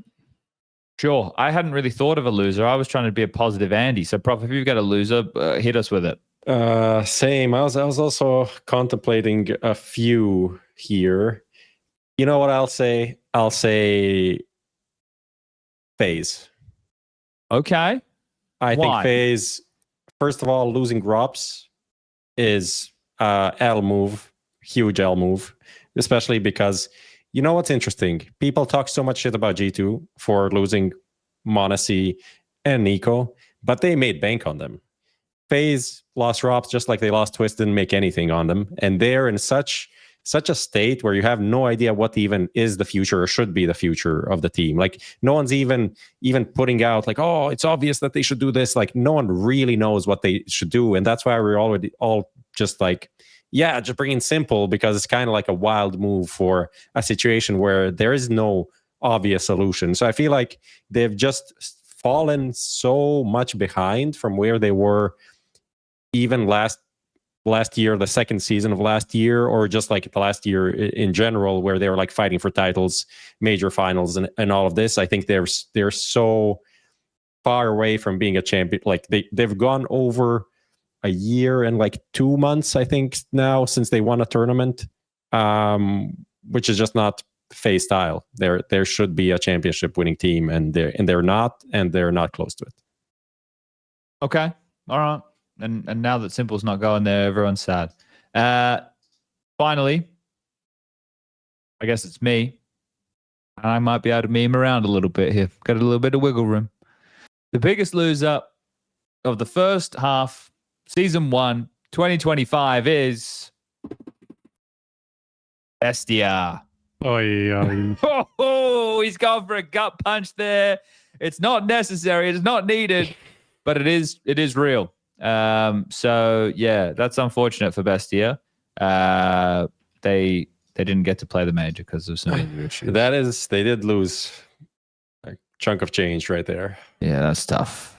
That like the sobering reality of all that's very sad that they weren't able to play the major. The legacy story was born off the back of it, but yeah, there was obviously issues with them attending the major, unable to do so, and they would probably be the biggest losers of the season, I would imagine. So that's sad for them. Okay, let's go with the winners. I'm gonna go first. Okay. The biggest winner is the VRS season. It's the winner. I loved it. We had 11 tier 1 events. It all made sense. The story was great. Teams picking and choosing which events they want to go to. The narrative. We didn't have a fucking Dallas event where it didn't matter and Stewie was standing in. The season made sense. It's all working. Sure, there are a couple of problems. Yeah, there's a couple of problems. Are we going to work through them? Yeah. Did Valve already fucking cinch up a couple of these loopholes? Yeah. Are we going to continue to grow and change and develop? Is the VRS going to be the best thing that's happened to Counter-Strike in the last couple of years? Yeah. Fuck yeah, VRS. Valve regional standings, bitches, not Valve ranking system. Get it straight. Don't get it twisted around here. All right, that's my biggest winner. Ooh, I mean, Let's not is someone for it. going to do Let's not say that. Vitality? Let's not say that. Let's just ignore that because everybody knows that it doesn't matter. Okay, we're not going to say Vitality, and I'm not going to go back to Rops because I think it's the other part of the whole FaZe story, but notable runner-up or whatever for my thing, just like turning around his stock, his game, his career back to winning tournaments. Like, we can just go back like 7-8 months. The Porsche memes, the 911 memes were unstoppable. You know, he lost motivation. He doesn't care. He doesn't have it anymore. But so I think it's a big win for him individually. But I will say, I'll name another player. I'll say Yakindar. That was my next one too. I'll say Yakindar because he turned around his career. I mean, his stock quite a lot in a move that I thought had no business being a good move for him or Molodoy. They're both thriving in this FISSURE environment. So there you go. My biggest winner of the season, Yakindar. Okay, Striker. So I was gonna go with Yakindar until you said that. I mean, a big one would be Mouse, just because of the expectation after they decided to bench Shuhei, right? I don't think anybody would have expected them to have anywhere near the season they had. I mean, like, I just thought they were going to fall off, right? I think everybody else did as well. So I think them, and particularly Brolin, like, I know he's getting a lot of, I don't know, not a lot of flack, but a lot of people kind of devalue the fact that Mouse had the success after he has made the change. Like, it's not as easy as leading by committee, you know, in a team or whatever like that. And even if you have Xerxen making a lot of the opening calls, like, ultimately it does, like, the bug does stop somewhere, and it has to be one guy that makes final calls and all that stuff. And it's like, even if you do lead by committee, like, for Brolin to make this transition and make them so successful, of course, like, you can give a lot of credit to Spinks as well, for just the added firepower and all that stuff. But I think it was just so unforeseen that they would have this kind of a success with Brolin after taking over the Ingram leadership. Yeah, my critique of them was that they were going to eventually lose steam with the system that they had with Shuhei calling the shots and Cyclone there as the coach, and then that was going to come to a conclusion. But that's why, again, me saying that they backed the exertion horse over the Shuhei one, right? And I can see the angle there. I don't know. I think overall, like saying they had a probably marginally better season than they did in the previous one. But yeah, I don't know. I don't know why it's hard to say that they're a big winner of the season. It just doesn't feel that way. But it's your choice. I don't know. That's what life's about. I mean, you know, you make your winner of the season. I mean, like, everybody. Well, yeah, that's fair. He got a team. He had played one tournament, guys. Yeah, but they came like top. But he has a four or team, something, right? I mean, you could also technically not JKS. Until we see Simple 100% for sure not join the team at the season. I think Simple is a pretty big winner of the season as well.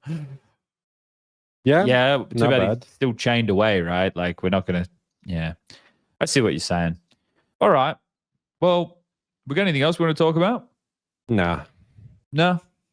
All right. Well, the next episode we do, I think we should, work out. We'll obviously do more roster talk when it comes. For people who are interested as well, right now Imperial, with the rumored roster of No Way, Vinny, Try, SHR, and Cello, are actually playing right now in a quarterfinal of Thunderpick World Championship 2025 South America Series 1 against Bounty Hunters. So they're literally playing a tournament right now.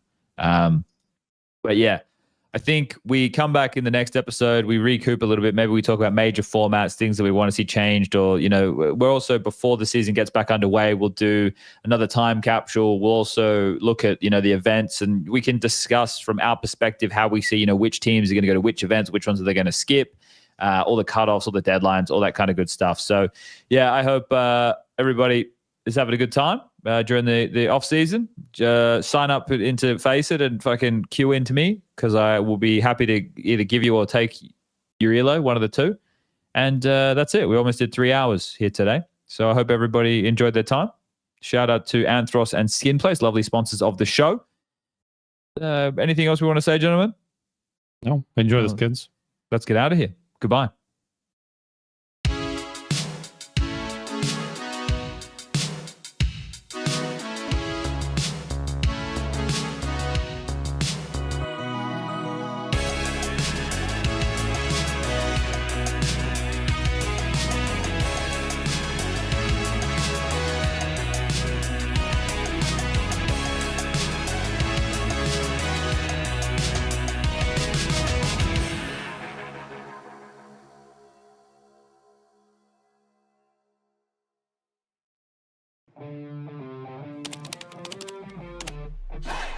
Sell in-game items at the best prices in just a couple of clicks. We are the biggest instant sell service for in-game items like Counter-Strike 2, Dota 2, and Rust. Easy selling process and instant withdrawal of funds to the most popular payment methods. More than 140,000 deals and 50,000 active sellers every month. Use promo code HLTV5 and get a 5% bonus on the sale of your skins. SkinPlace. Sell items now. When every move counts, your chair shouldn't hold you back. Top esports players are switching to Anthros for unbeatable support and performance that keeps them in the game longer. Designed to support your unique shape and built with medical-grade components, Anthros is setting a new standard for comfort. Check out the Anthros difference today and get ready to fix your sit, because gaming deserves more than just a chair.